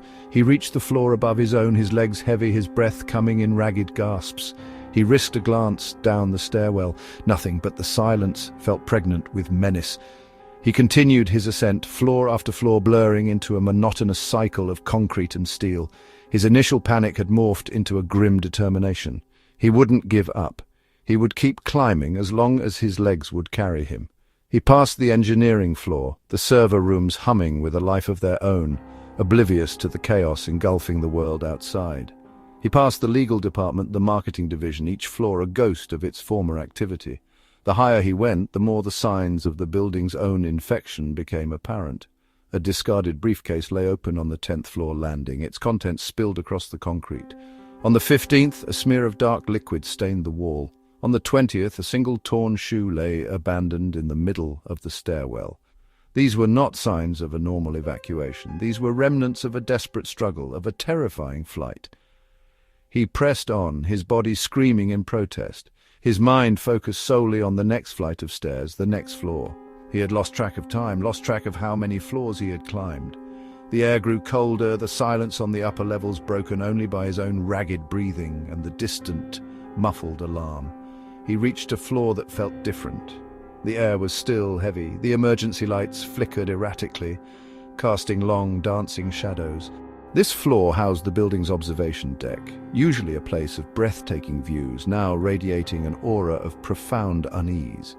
He hesitated at the landing, listening intently. Nothing. just the faint hum of machinery somewhere above. He pushed open the door to the observation deck. The vast space was shrouded in shadow, the panoramic windows offering only a distorted, fragmented view of the ravaged city below. The air was thick with the smell of dust and something else, something metallic and faintly sweet. He moved cautiously through the darkness, his hand gripping the fire extinguisher. A low groan echoed from the far end of the deck. He froze, his heart leaping into his throat. He strained his eyes, trying to pierce the gloom. A figure lay slumped against one of the windows, its back to him. He held his breath, waiting. Slowly, the figure shifted. Its head lolled to the side, revealing a face contorted in a silent scream. The skin stretched taut, the eyes wide and vacant. It was one of them, but it didn't move. It just lay there, slumped and still. He took a tentative step forward, then another. The figure remained motionless. Could it be dead? As he drew closer, he saw why it wasn't moving. A thick pane of glass, shattered from the inside, trapped its lower body.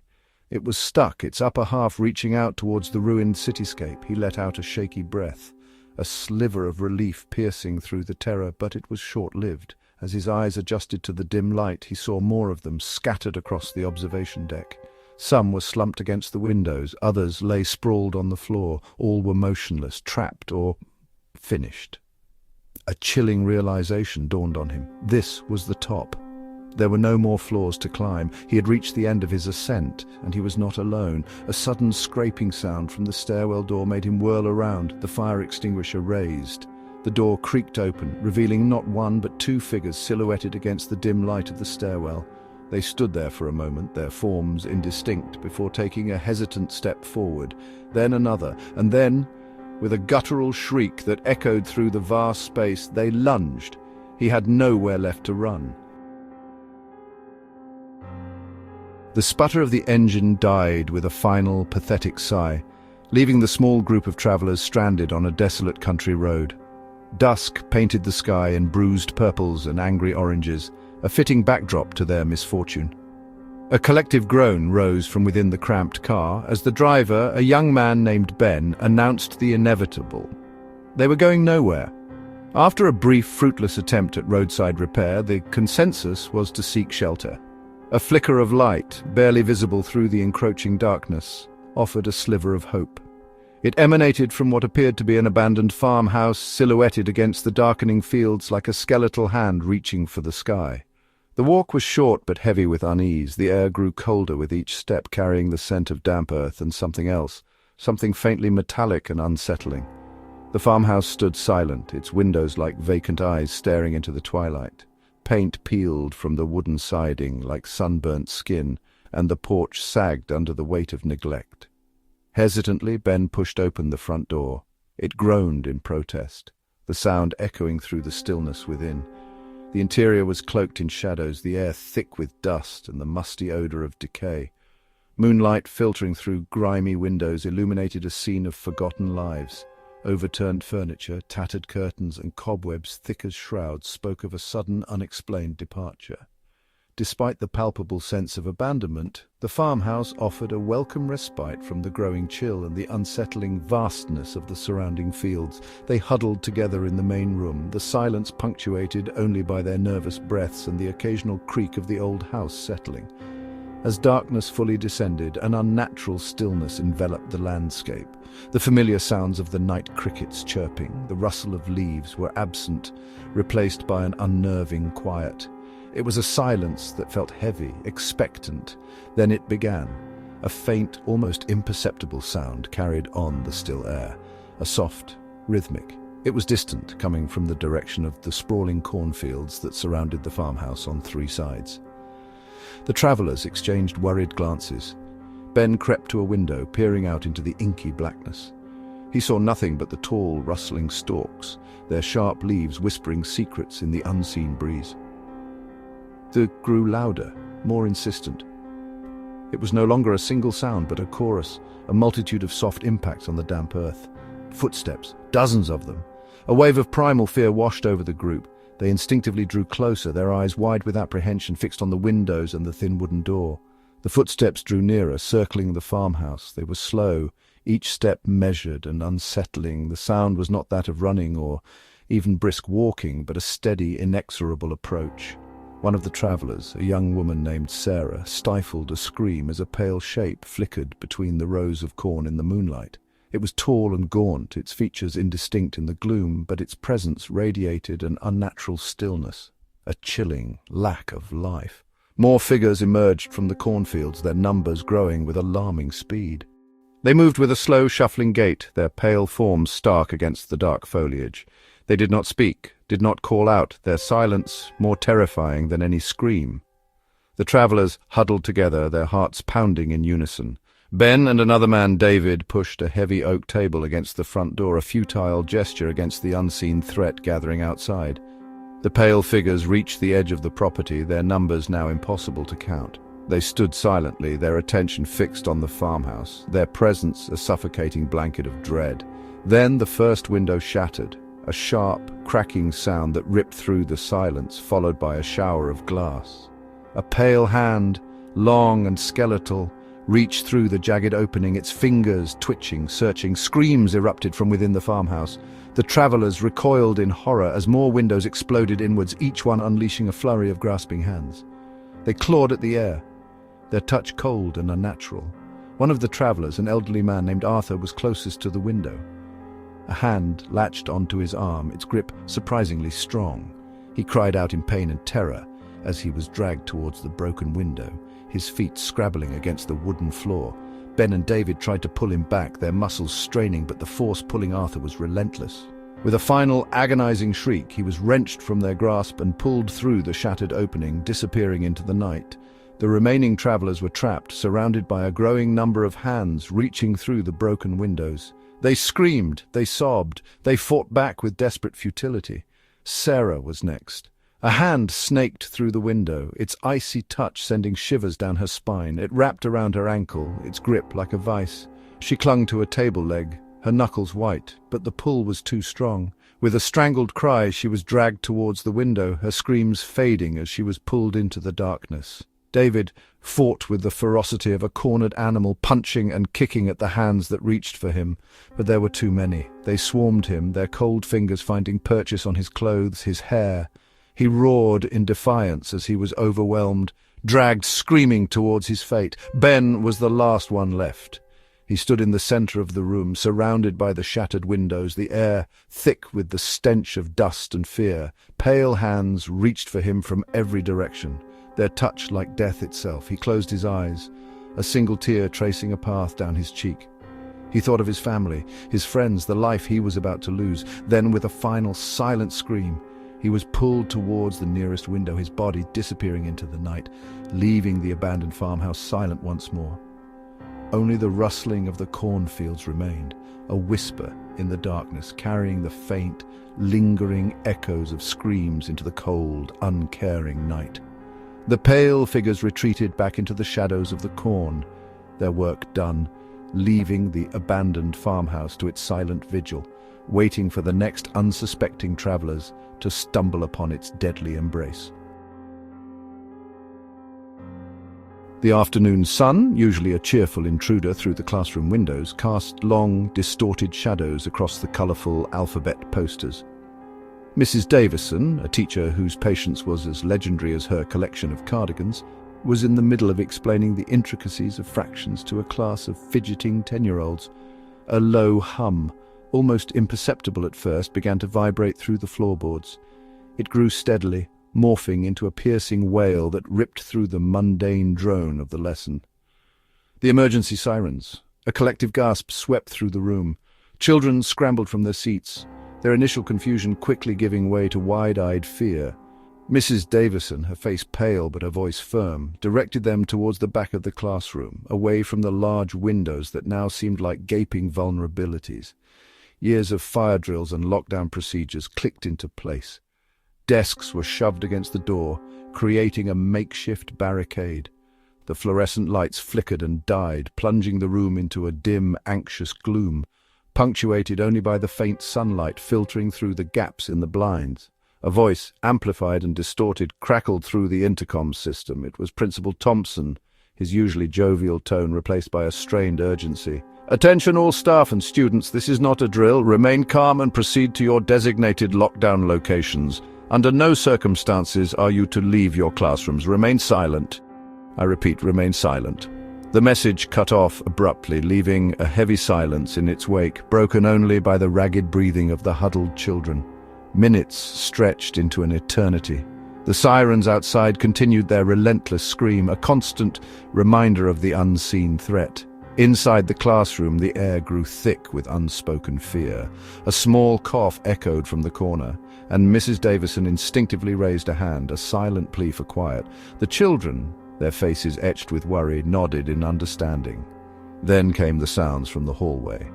At first, it was just a faint shuffling, like someone dragging their feet. It grew closer, more distinct, a slow, uneven rhythm that sent shivers down spines.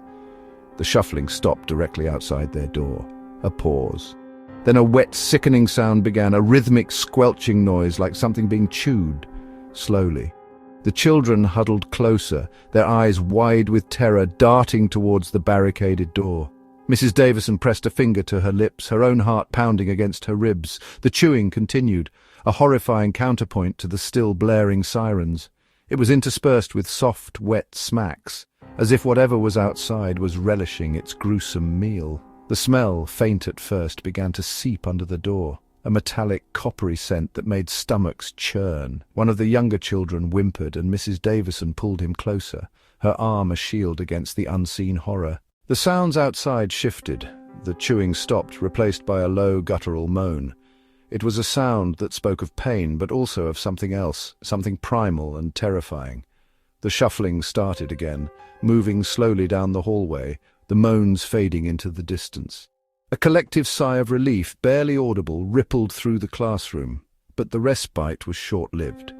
The shuffling returned, this time accompanied by other sounds. A dragging, scraping noise, and then another set of wet chewing. Closer than before, it was clear that whatever was out there was not alone. The principal's instructions to remain silent echoed in Mrs. Davison's mind, a fragile shield against the encroaching nightmare. One of the boys, a small, quiet child named Billy, had been unusually still throughout the ordeal. He sat at the edge of the group, his gaze fixed on the floor. Now he slowly raised his head, his eyes wide and filled with a chilling understanding. He looked at Mrs. Davison, his small face pale and drawn. He opened his mouth, and in a voice barely above a whisper, a voice that cut through the suffocating silence of the room, he said, "My mummy, she was one of the first." Mrs. Davison turned towards him, a wave of confusion washing over her. First? First what? She opened her mouth to ask, to seek clarification in the face of the incomprehensible horror unfolding around them. But the question died in her throat. Her eyes fell to Billy's hands, resting on his lap. His small fingers, just moments ago the color of healthy skin, were now tinged with an unnatural black. The darkness was spreading, creeping up his knuckles like ink blooming on paper. A low, guttural growl rumbled in Billy's chest, a sound that had no place coming from a 10-year-old boy. His eyes, once filled with fear, now held a vacant, predatory hunger. His mouth stretched into a grotesque parody of a smile, revealing teeth that seemed sharper, longer than they should be. The realization hit Mrs. Davison with that force of a physical blow. The sirens, the silence, the chewing, the whisper, it all coalesced into a horrifying picture. Infection, contagion. And it was here in her classroom, in the form of a child she had taught just hours ago. Before she could scream, before she could react, Billy lunged. The transformation was swift, brutal. The innocent child was gone, replaced by something monstrous. His small hands, now black and twisted, reached for her. The wet chewing sound started again, this time much closer, much more personal. The silence of the classroom was finally broken, not by a scream, but by the sickening sounds of consumption. The long afternoon sun, still casting its distorted shadows, bore witness to the horrifying end of innocence, the brutal dawn of a new nightmare. The emergency sirens continued to wail, their warning now a mournful dirge for the world that was lost. The desert sun beat down mercilessly on the small team of archaeologists. Weeks they had toiled, the relentless heat and shifting sands their constant companions.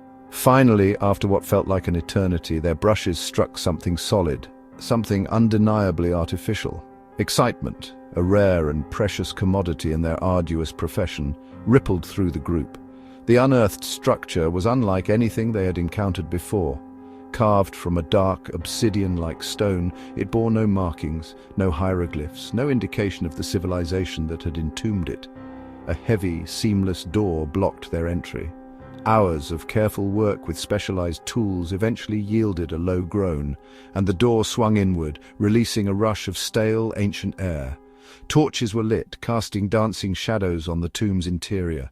The air inside was surprisingly still, almost heavy. Dust lay thick on every surface, undisturbed for centuries, perhaps millennia. The chamber was vast, its ceiling lost in the flickering light. Along the walls, intricate carvings, unlike any known artistic style, depicted strange, elongated figures engaged in bizarre rituals. In the center of the chamber lay several raised platforms. Upon each platform rested a body. The archaeologists exchanged awed whispers. These were not skeletal remains, not mummified figures wrapped in decaying linen. These bodies were perfectly preserved, as if they had simply fallen asleep moments ago. Their skin retained its color. Their features were sharp and clear. Their clothing, made of an unknown shimmering fabric, was immaculate.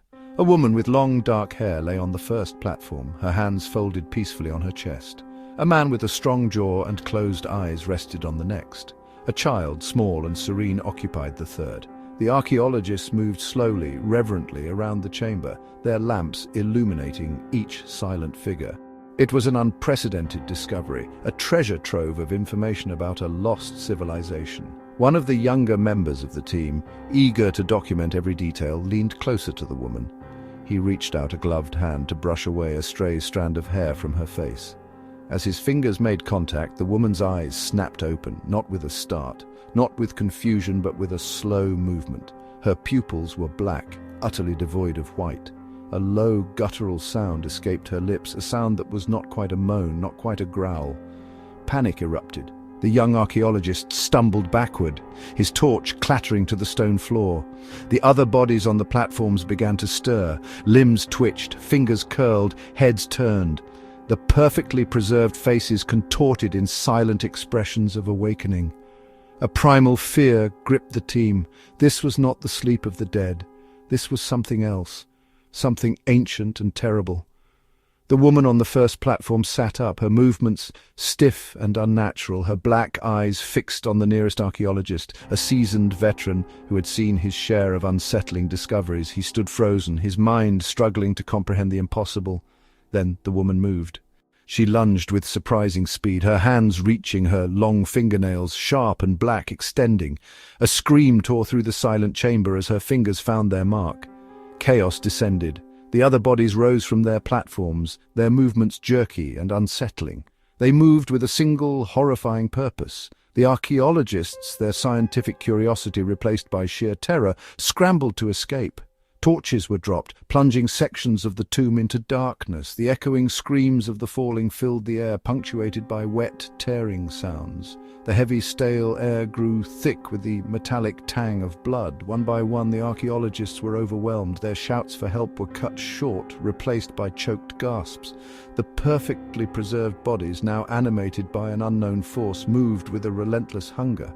One man, a geologist who had joined the expedition for the sheer thrill of discovery, found himself near the entrance. He had always been the fastest runner in the group. He turned and fled, his heart pounding in his chest, the horrifying sounds of the massacre echoing behind him. He scrambled through the low doorway, his lungs burning, his legs pumping. He burst out into the blinding sunlight, gasping for air. He didn't stop running until he reached the edge of their camp, a cluster of tents and equipment scattered across the desolate landscape. He skidded to a halt, expecting to see the familiar bustle of camp life, but the scene before him was anything but normal. Every single member of the support team, the cooks, the drivers, the technicians, stood motionless. They were all facing the tomb entrance, their bodies perfectly still, their arms hanging limply at their sides. The geologist stared in disbelief. Had they heard the screams? Why weren't they reacting? He took a tentative step closer. As he did, he noticed something horrifying. Their eyes were open, but they were empty, vacant. Their skin, exposed to the harsh desert sun, was already beginning to show signs of decay, a sickly grey pallor spreading across their faces. A low, collective moan emanated from the still figures, a sound that chilled him to the very bone. It was the same guttural sound he had heard from the awakened bodies in the tomb. He understood then. He was the last. He had escaped the tomb, but the horror had followed him. It had spread silently, insidiously, while he was trapped underground. The figures began to move, slowly at first, then with increasing speed, their empty eyes fixed on him, their rotting hands reaching. He stood frozen, the desert wind whipping around him, the setting sun casting long, distorted shadows. The screams had stopped echoing from the tomb. Now a new sound filled the air, the shuffling of many feet, the low guttural moans drawing closer. He did not run. There was nowhere left to run. He closed his eyes, the image of the perfectly preserved bodies turning to blackness. The last sound he heard was the sickening thud of their rotting hands upon his flesh. The desert wind carried no further screams. The camp stood silent, once more waiting. The roar of the city died, not a gradual fading, but an instantaneous severing, as if an invisible hand had flicked a switch on the world. Millions of lights winked out across the sprawling metropolis, plunging it into an unprecedented darkness. Inside towering skyscrapers, computer screens went blank. The gentle whirring of servers ceased. In countless homes, televisions flickered and died, leaving behind only the faint scent of cooling electronics. The rhythmic beeping of life support machines faltered, then flatlined in the sudden silence. For a moment there was only the absence of sound, a void where the constant urban drone had always been. Then a collective exhalation rippled through the city. A sigh of confusion, a murmur of uncertainty. People peered out of their windows, their eyes struggling to adjust to the sudden lack of illumination. The familiar glow of streetlights, the distant twinkle of other buildings, all gone. Only the faint, diffused light of the moon, partially obscured by clouds, offered a meagre form of guidance. Slowly, tentatively, people began to emerge from their darkened dwellings. Front doors creaked open, apartment hallways filled with hushed whispers. The initial reaction was one of shared bewilderment, a collective seeking of explanation. Neighbors met in the gloom, their faces barely discernible, exchanging theories about power grid failures or unexpected surges. There was a strange sense of camaraderie in the shared inconvenience, a temporary suspension of the usual urban isolation. Groups gathered on street corners, their silhouettes outlined against the deeper blackness of the buildings. The air was thick with unspoken questions, with the nervous energy of the unknown. Some flicked on the flashlights of their phones, creating small, isolated pools of weak illumination that danced across the asphalt. These fleeting beams revealed faces etched with concern, eyes wide with a dawning unease. Then the first scream tore through the silence. It was a raw, visceral sound filled with unimaginable terror, abruptly ending as if someone had clamped a hand over the screamer's mouth. The sound echoed through the darkened streets, instantly shattering the fragile calm. Heads snapped up, the murmur of conversation died in throats. A cold wave of fear washed over the assembled crowds. Another scream followed, this one closer, more prolonged. It was quickly joined by others, a cacophony of shrieks and cries erupting from different parts of the city. The sounds were not of accidents or arguments. They were primal, guttural expressions of pure horror. The confusion of the blackout was instantly replaced by a terrifying certainty. Something was terribly wrong. The beams of phone flashlights darted nervously, cutting through the darkness, searching for the source of the escalating terror. But the darkness was thick, impenetrable, swallowing the weak light and concealing whatever lurked within. The screams grew in intensity and frequency, punctuated by sickening thuds and wet, tearing sounds that sent shivers down spines. Unseen, unheard except for their victims' final moments, they moved through the city, the infected. They had been there all along, a hidden plague, waiting for the opportune moment. The blackout was their signal, the darkness their ally. Now they stalked the streets, their senses heightened in the absence of light, their hunger insatiable. Their eyes were the only warning. Two pinpricks of malevolent light, glowing with an unnatural luminescence in the surrounding gloom.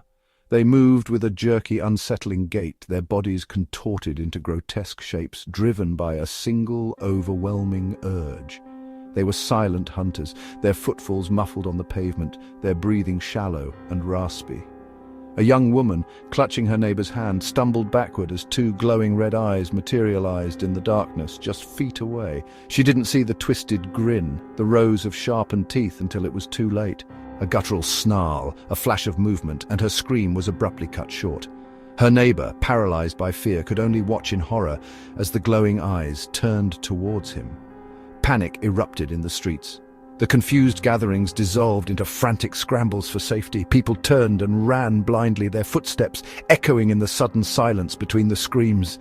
They collided with each other in the darkness, tripping and falling, their cries swallowed by the growing chaos.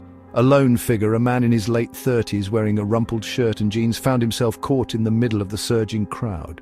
He had initially stepped outside out of curiosity, wanting to understand the reason for the blackout. Now the air was thick with the stench of fear and something else, something metallic and sickeningly sweet. He felt a cold dread grip his heart as he heard the sounds of pursuit nearby, the ragged breathing, the soft scraping of something dragging on the ground. He stumbled into a narrow alleyway, hoping to find some temporary refuge. The darkness here was absolute, the towering brick walls blocking out even the faint moonlight. He leaned against the cold brick, his heart pounding in his chest, listening intently. The screams seemed to be coming from everywhere now, a horrifying symphony of suffering. He could hear the panicked shouts of people nearby, quickly followed by the sickening sounds of attack. He fumbled in his pocket, his fingers closing around the familiar shape of his phone. With a trembling hand, he flicked the power button. The screen flickered to life, casting a weak rectangular beam of light into the oppressive darkness. For a moment, the light offered a small measure of comfort, a tiny beacon in the overwhelming blackness. He swept the beam around the alleyway, his breath catching in his throat. The alley was empty, save for overflowing dumpsters and scattered debris. He took a hesitant step forward, the beam of his flashlight cutting through the darkness. He needed to get back inside, to find some way to protect himself. He had heard stories, whispers of a sickness, a contagion, but he had dismissed them as urban legends. Now the horrifying reality was unfolding around him. He reached the mouth of the alleyway, the beam of his flashlight illuminating the street ahead, and then he saw them, dozens of them. They were all around him, their forms barely visible in the darkness, but their eyes burned with an unholy light, red, green, yellow, a kaleidoscope of malevolent luminescence staring directly at him. They were close, much closer than he had imagined. He could hear their soft, raspy breathing now, the low growls that rumbled in their chests. He could see the way their bodies twitched and spasmed, the unnatural angles of their limbs, and then he saw the mouths, dozens of them, opening in the darkness all around him, wide, gaping maws filled with rows upon rows of sharp, jagged teeth. They stretched impossibly wide, their jaws unhinging in a grotesque display. He was surrounded, trapped. The beam of his phone's flashlight, his only source of light, illuminated the horrifying scene with stark clarity. He could see the hunger in their glowing eyes, the anticipation in their contorted faces. He opened his mouth to scream, but no sound came out. His throat was constricted with terror, his lungs frozen. He could only stare in wide-eyed horror as the dozens of mouths opened wider, ready to devour him. Then the light flickered, once, twice, and then it was snuffed out, plunging him back into the absolute darkness. The last thing he heard was the chorus of guttural snarls, the rush of movement and the tearing, ripping sounds as the unseen infected descended upon him. The screams of the city continued, unabated, swallowed by the endless night. The rain fell in sheets, blurring the already indistinct shapes of the tombstones that crowded the hillside cemetery. A biting wind whipped through the bare branches of the ancient oaks, carrying with it the scent of damp earth and something else, something faintly metallic and unsettling. Below, a small cluster of black umbrellas bobbed like morbid flowers around a freshly dug grave. The family stood huddled together, a tight knot of grief against the vast indifference of the landscape. The widow, her face pale and streaked with tears, clutched a wilting bouquet of white lilies. Her children, two grown adults with the same haunted look in their eyes, stood flanking her, offering silent support. The priest, his face solemn, recited the final prayers, his words barely audible above the drumming rain. The heavy oak casket, polished to a dark sheen, was slowly lowered into the muddy earth by thick sodden ropes. The gravediggers, their faces grim and their clothes plastered to their skin, strained with the weight. As the casket reached the bottom of the grave with a soft thud, a sound rippled through the silence, a muffled thumping, as if something was knocking insistently from within. A collective gasp went through the small gathering. The priest faltered in his recitation, his eyes widening with a flicker of unease. The gravediggers froze, their hands gripping the ropes. The widow, her head bowed in sorrow moments before, snapped upright, her eyes darting towards the grave. The thumping came again, louder this time, more insistent. It was an irregular rhythm, not the sound of wood settling, but something alive. A low murmur of fear rippled through the mourners. The priest, regaining his composure, cleared his throat. "It must be the settling of the earth," he said, his voice strained. "We should proceed." But the widow wouldn't have it. Her grief seemed to momentarily transform into a desperate, almost manic energy. She stepped forward, her voice hoarse with emotion. "No, wait, I heard it. I know I did." Her children tried to restrain her, their faces etched with concern and a dawning horror. "Mother, please!" But she pulled away, her eyes fixed on the grave. "He's not gone. I know he's not. Open it. You have to open it." Her voice rose to a near hysterical pitch. The priest hesitated, his face a mask of doubt and apprehension. The gravediggers exchanged uneasy glances. This was unheard of, a violation of the solemn ritual.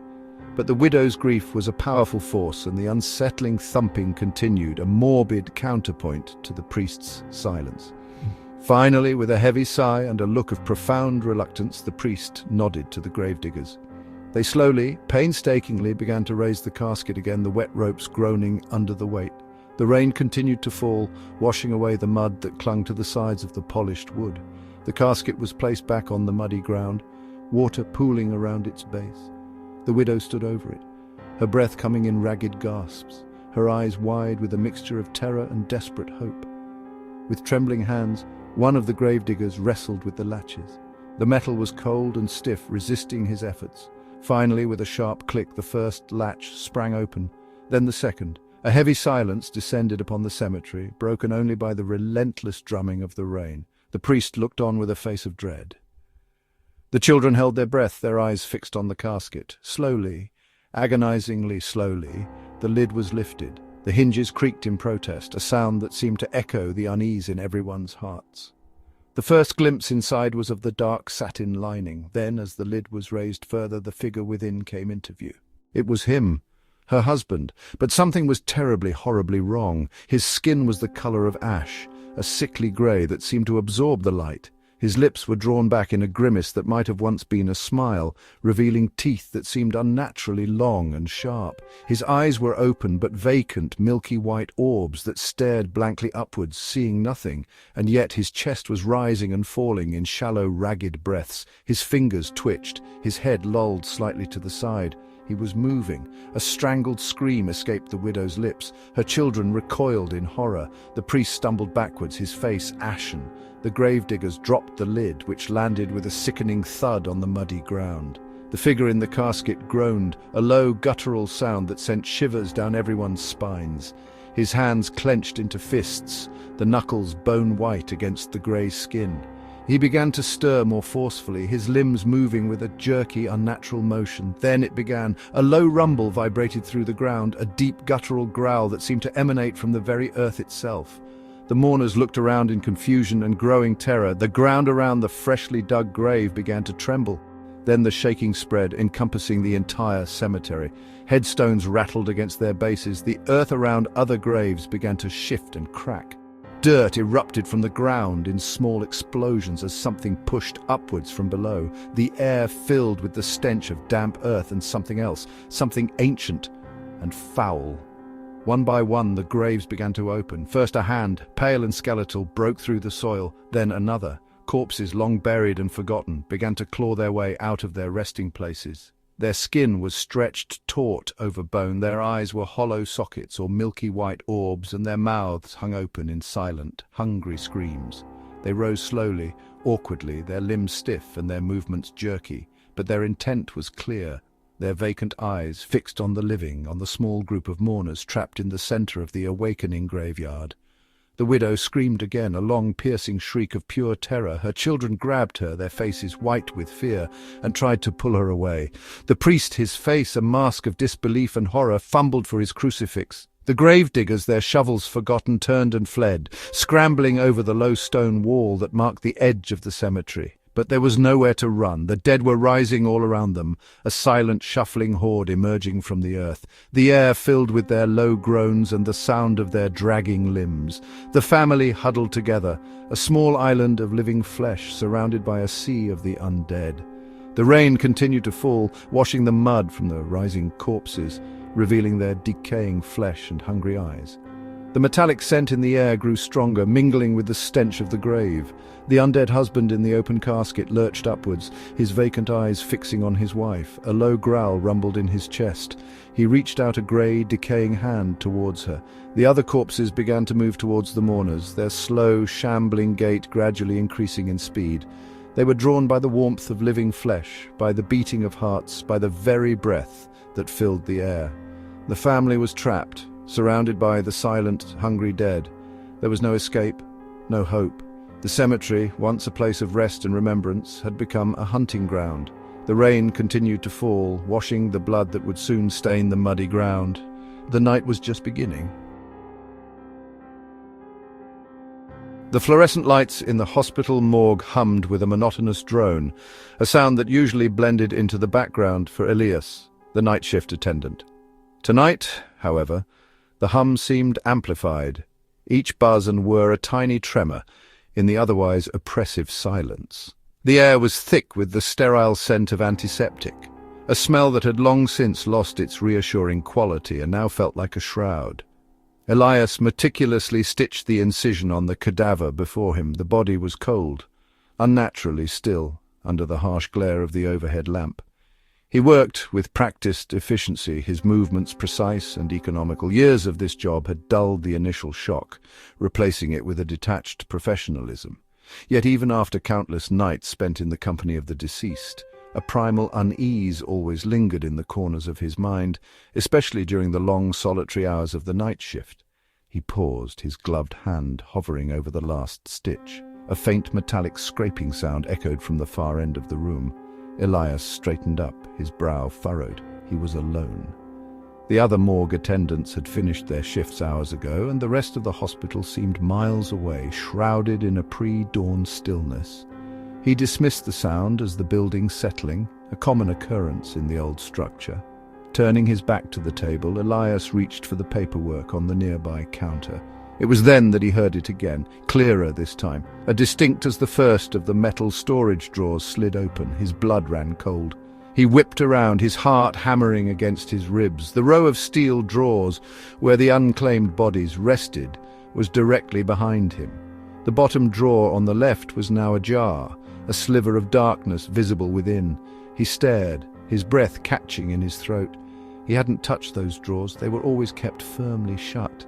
Before he could process what he was seeing, another drawer, this one higher up and 2 slots to the right, grated open with a drawn-out screech. Then another and another. Each movement was slow, as if an unseen hand was methodically releasing them from their confinement. Panic began to claw at the edges of his composure. He backed away slowly, his eyes darting from one opening drawer to the next.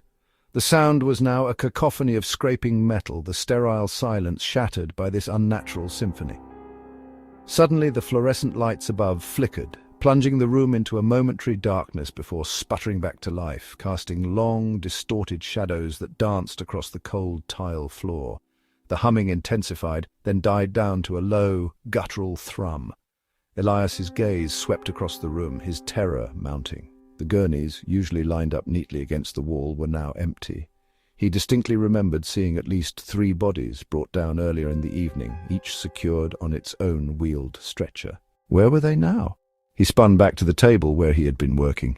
The cadaver lay still, its face pale and lifeless. He told himself it was just his imagination, the stress of the night playing tricks on his mind. He needed to get out of here. As he took a step towards the door, a subtle movement caught his eye. The chest of the body on the table rose slightly, then fell. Elias froze, his breath caught in his throat. It had to be a trick of the light. He stared intently, his eyes straining in the dim light. Then the eyelids fluttered. Slowly, agonizingly, they peeled back, revealing eyes that were milky white, devoid of life yet somehow aware. A low groan escaped the throat of the corpse, a sound that was less a human expression of pain and more a guttural release of something ancient and malevolent. The body's arms twitched, then bent at the elbows. With a jerky, unnatural motion, it pushed itself up, sitting upright on the cold steel table. Its head lolled for a moment, then snapped up, its lifeless gaze locking onto Elias. A blood-curdling scream tore from the corpse's throat, a sound that echoed the terror that had finally seized Elias's own vocal cords. He stumbled backward, his mind reeling in disbelief and horror. This couldn't be happening. This was a nightmare. He turned to flee, desperate to escape the cold, suffocating presence of the reanimated corpse. But as he took his first step, a sensation colder than the morgue air itself clamped around his ankle. He looked down. A pale, skeletal hand, its fingers tipped with black, brittle nails, had emerged from beneath the table. The grip was surprisingly strong, tightening with a chilling determination. Elias screamed, a raw, primal sound of pure terror. He thrashed his leg, trying to break free, but the icy grip held fast. He looked back at the table. The reanimated body was now reaching out, its dead eyes fixed on him with a hunger that transcended the grave. The open drawers rattled, and from the darkness within more pale hands emerged, grasping, reaching. The air grew colder, heavier, as if the very essence of death was solidifying in the room. Elias fell to the floor, dragged back towards the table by the relentless grip on his ankle. The reanimated corpse loomed over him, its decaying face contorted in a silent snarl. The other drawers continued to open one by one, and from each emerged a shadowy figure, their forms indistinct in the dim light, but their intent chillingly clear. The dead weren't waiting for an autopsy. They were awake, and they were hungry. The night shift had just begun, and Elias was about to become their first victim. The hum of the fluorescent lights faded completely, replaced by a chorus of low moans and the chilling sound of shuffling feet on the cold tile floor. The darkness closed in. The gentle roar of the airplane engines had lulled many passengers into a state of near sleep. Outside the small oval windows, a flawless expanse of blue met the occasional wispy cloud. Inside, the cabin lights were dimmed, a soft glow illuminating the rows of reclining seats. A movie played silently on the overhead screens, its flickering images barely registering in the semi-conscious minds of the travelers. Then it began, a subtle tremor, a slight jostle, easily dismissed as a minor air pocket. But it intensified quickly, morphing into violent shaking that rattled the overhead bins and sent drinks sloshing in their plastic cups. Passengers jolted awake, their eyes wide with sudden alarm. The seatbelt signs flashed urgently. A collective gasp rippled through the cabin as the plane lurched downwards with sickening speed. Carry-on bags tumbled from their compartments, scattering across the aisle. Screams, muffled and panicked, began to erupt. The turbulence was unlike anything any of them had experienced before. It felt as though the aircraft was being tossed around by an unseen colossal hand. With a sharp hiss, the oxygen masks dropped from the ceiling, dangling like grotesque yellow fruit in the dim light. A wave of confusion washed over the passengers. Was the cabin pressure failing? The flight attendants, who had been calmly instructing everyone to fasten their seatbelts just moments before, now moved with a frantic urgency. Their faces, usually composed and reassuring, were etched with a palpable fear. They moved through the aisles, their voices strained as they demonstrated how to use the masks, their hands trembling slightly. They tried to reassure the increasingly agitated passengers, their words lost in the cacophony of cries and the continued violent shaking of the plane. Then it happened. In the middle of the aisle, a man, middle-aged and unremarkable, began to convulse. His body spasmed uncontrollably, his limbs flailing against the seats. The flight attendant closest to him rushed to his side, her expression a mixture of concern and professional calm. She knelt beside him, attempting to restrain his movements, her voice a soothing murmur. But this was no ordinary seizure. The man's face contorted in a silent scream, his eyes rolled back in his head, revealing only the whites. Then slowly, sickeningly, the veins in his neck and temples began to darken, turning a deep, unnatural black. The color spread rapidly across his face, like ink bleeding into pale paper. The flight attendant recoiled, a hand flying to her mouth, her eyes wide with horror. The man's jaw began to unhinge, stretching impossibly wide, cracking audibly. A guttural, animalistic sound escaped his throat, a sound that had no trace of human origin. Before anyone could react, he lunged. His teeth, elongated and sharpened to points, snapped shut on the flight attendant's arm. Her scream, raw and piercing, was abruptly cut short. Blood blossomed on her uniform, a stark red against the pristine blue. Panic erupted. Passengers shrieked, scrambling over seats, desperate to get away from the horrifying spectacle unfolding in the aisle. The infected man, now a grotesque parody of his former self, tore into the flight attendant's flesh with savage hunger. The infection spread with terrifying speed. The flight attendant, her eyes now glazed over and her movements jerky, turned on the passenger next to her. A bite, a scream, and another transformation began. The black veins snaked across her skin, her jaw slackened, and the same inhuman hunger ignited in her eyes. Row by row, the nightmare unfolded. Those who were bitten or scratched succumbed with horrifying swiftness. Their bodies twisted and contorted, their eyes filled with a primal rage, their hunger insatiable. The aisle became a scene of unimaginable carnage. Limbs flailed, blood splattered the cabin walls, and the air filled with guttural growls and the sickening sounds of tearing flesh. Some passengers, frozen in terror, could only watch as the wave of infection moved closer. Others, driven by a desperate will to survive, tried to fight back using pillows, blankets, anything they could grab as makeshift weapons. But their efforts were futile against the relentless horde. The remaining flight attendants, their faces pale with terror, tried to barricade themselves in the galley, but the door buckled under the relentless assault. Their screams joined the chorus of the damned. The plane continued its flight, now a metal tube hurtling through the sky, filled with the living dead. The turbulence had subsided, leaving an eerie stillness in its wake, broken only by the sounds of the ongoing slaughter.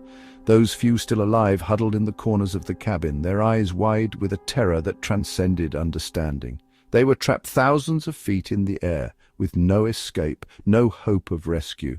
They watched as their fellow passengers, their friends, their loved ones were consumed by the monstrous plague. A young woman, her face streaked with tears and blood, clutched a small photograph to her chest. It was a picture of her family, smiling and happy. She closed her eyes, a silent prayer on her lips as the shuffling footsteps of the infected drew closer. An elderly man, his hands trembling, stared out the window at the endless expanse of sky. He had lived a long life, seen many things, but nothing could have prepared him for this. He wondered if anyone on the ground knew what was happening in the air, if they would ever know. A child no older than 10 whimpered softly, hiding behind his mother's seat. His eyes, wide with innocent fear, reflected the horror that surrounded him. He didn't understand what was happening, only that the people around him had become monsters. One by one, the remaining survivors succumbed. Their screams were swallowed by the roar of the engines and the guttural sounds of the infected. The plane, once a vessel of travel and connection, had become a flying tomb. As the sun began to set, casting long, eerie shadows across the blood-soaked cabin, the plane continued its silent journey through the darkening sky. Inside, only the undead remained, their hunger momentarily sated, their movements slow and jerky. The autopilot, oblivious to the carnage within, kept the aircraft on its programmed course. The destination, once a beacon of hope and arrival, now held only the promise of further horror. The metal bird flew on, carrying its gruesome cargo towards an unsuspecting world, a silent testament to the unimaginable terror that had unfolded within its walls. The night deepened, and the only sounds were the hum of the engines and the occasional, unsettling groan from the depths of the infected cabin. The flight continued, an endless journey into the heart of darkness. The chain-link fence, rusted and bowed in places, offered little resistance to the bolt cutters. A satisfying snip echoed in the twilight, swallowed quickly by the urban hum of the surrounding city. 4 figures slipped through the gap, their dark clothing blending with the shadows clinging to the perimeter of the abandoned meat processing plant. Excitement, a nervous thrill, pulsed through them, the familiar lure of the forbidden, the allure of decay. The main gate, a massive steel structure, was padlocked, but a section of the corrugated iron wall had been peeled back, a jagged invitation into the darkness beyond. They squeezed through the opening, their flashlights cutting hesitant swathes through the inky blackness. The air inside was thick, heavy with the ghosts of industry, a cloying, metallic scent that clung to the back of their throats. It was the smell of death, long since dried but stubbornly present. The main processing floor was vast, a cavernous space swallowed by shadows. Dust motes danced in the beams of their flashlights, illuminating a landscape of forgotten machinery. Hulking metal contraptions, their purpose now obscure, stood like silent sentinels. Conveyor belts, ripped and sagging, snaked across the floor. Rust was the dominant color, staining everything a deep, angry red. Their footsteps echoed eerily in the silence, each sound amplified by the sheer scale of the space. They moved cautiously, their beams of light playing across the walls, revealing peeling paint and graffiti, the transient marks of previous trespassers. But beneath the superficial vandalism, the true history of the place was etched in the very fabric of the building. They found it in the floor, first dark, irregular stains that no amount of time could completely erase. Dried blood, thick and crusty, patterned the concrete around what they guessed were the kill floors. The realization sent a shiver down their spines, a visceral understanding of the building's grim purpose. Further in, they discovered the hooks, hundreds of them, suspended from the ceiling on thick, rusted chains. They swayed gently in the faint drafts that snaked through broken windows, their points glinting menacingly in the flashlight beams. Each hook told a silent story, a testament to the countless lives that had ended here. A wave of unease washed over the explorers, a sense that they were treading on hallowed, or rather, unhallowed ground. They ventured deeper, drawn by a morbid curiosity. They found offices, their desks overturned, papers scattered like fallen leaves. A calendar on the wall was frozen on a date from years ago, a stark reminder of the sudden abandonment. In the break room, a half-finished game of cards lay on a table, a snapshot of lives interrupted. Then, one of them noticed it. On the dusty concrete floor, near a doorway leading to what looked like cold storage, were footprints, fresh footprints. Not the scuffed marks of previous explorers, but clear, distinct impressions in the fine layer of dust. Someone had been here recently. A ripple of apprehension went through the group. They exchanged uneasy glances. Had they stumbled upon squatters? Or something worse? They moved forward with heightened caution, their flashlights sweeping nervously around them. The doorway led to a long, narrow corridor. The air here was colder, carrying a faint, sickly sweet odor that made their stomachs churn. At the end of the corridor, another doorway stood slightly ajar, a sliver of deeper darkness beckoning them forward. They hesitated for a moment, a primal instinct screaming at them to turn back. But the thrill of the unknown, the very reason they were here, pushed them onward. One of them gently pushed the door open wider. The room beyond was vast and chilled, the air thick with the same cloying sweetness, now stronger, almost unbearable. Their flashlights struggled to penetrate the gloom, then slowly, shapes began to emerge from the darkness. Hanging from the ceiling, suspended from thick chains attached to more of those rusted hooks, were bodies, dozens of them. In the dim light, they appeared to be wrapped in stained white sheets, their forms vaguely human. A collective gasp caught in the explorers' throats. This was beyond anything they had imagined. For a long moment they stood frozen, their minds struggling to comprehend the scene before them. They had expected decay, perhaps even signs of violence, but this was something else entirely. Then one of the shrouded figures twitched, a small, almost imperceptible movement, but enough to shatter the illusion of death. Another figure twitched, then another. A low guttural moan echoed through the room, a sound that seemed to claw its way from the very depths of the building. The white sheets began to stir, revealing glimpses of pale, decaying flesh, matted hair, vacant eyes, and teeth bared in silent snarls. These weren't bodies, they were something else, something undead. Panic erupted. The explorers scrambled backward, their flashlights shaking wildly. The moans grew louder, more insistent. The hanging figures began to swing, their movements jerky and unnatural. The sickly sweet odor intensified, now laced with the unmistakable stench of rotting meat. One of the figures, its sheet torn and hanging in tatters, lunged forward, its arm outstretched, its fingers gnarled and yellowed. Its eyes, milky white and devoid of life, fixed on the intruders. The explorers turned and fled, their earlier bravado ego replaced by a primal terror. They stumbled over discarded machinery, their breath catching in their throats. The sounds behind them, the groaning, the scraping of chains, the dragging of feet, grew closer. They burst back into the main processing floor, their hearts pounding in their chests. But their escape route was blocked. More of the hanging figures had followed them, their movements slow and clumsy, yet terrifyingly relentless. One of the explorers tripped and fell, his flashlight clattering to the floor and going out. He scrabbled backward, his eyes wide with fear as a figure loomed over him, its decaying face inches from his own. A wet, tearing sound filled the air. The others scattered, their individual beams of light dancing frantically as they tried to find a way out. But the building was a maze of corridors and dead ends. The moaning and shuffling surrounded them, a chorus of the damned. One by one they were cornered. The last thing they saw were the vacant eyes and the bared teeth of their pursuers. The last thing they felt was the cold, clammy grip and the sharp pain as rusted hooks found purchase in their flesh. Soon, 4 more figures hung from the ceiling of the abandoned meat processing plant. Their bodies twitched. They weren't dead, and they weren't happy about being found.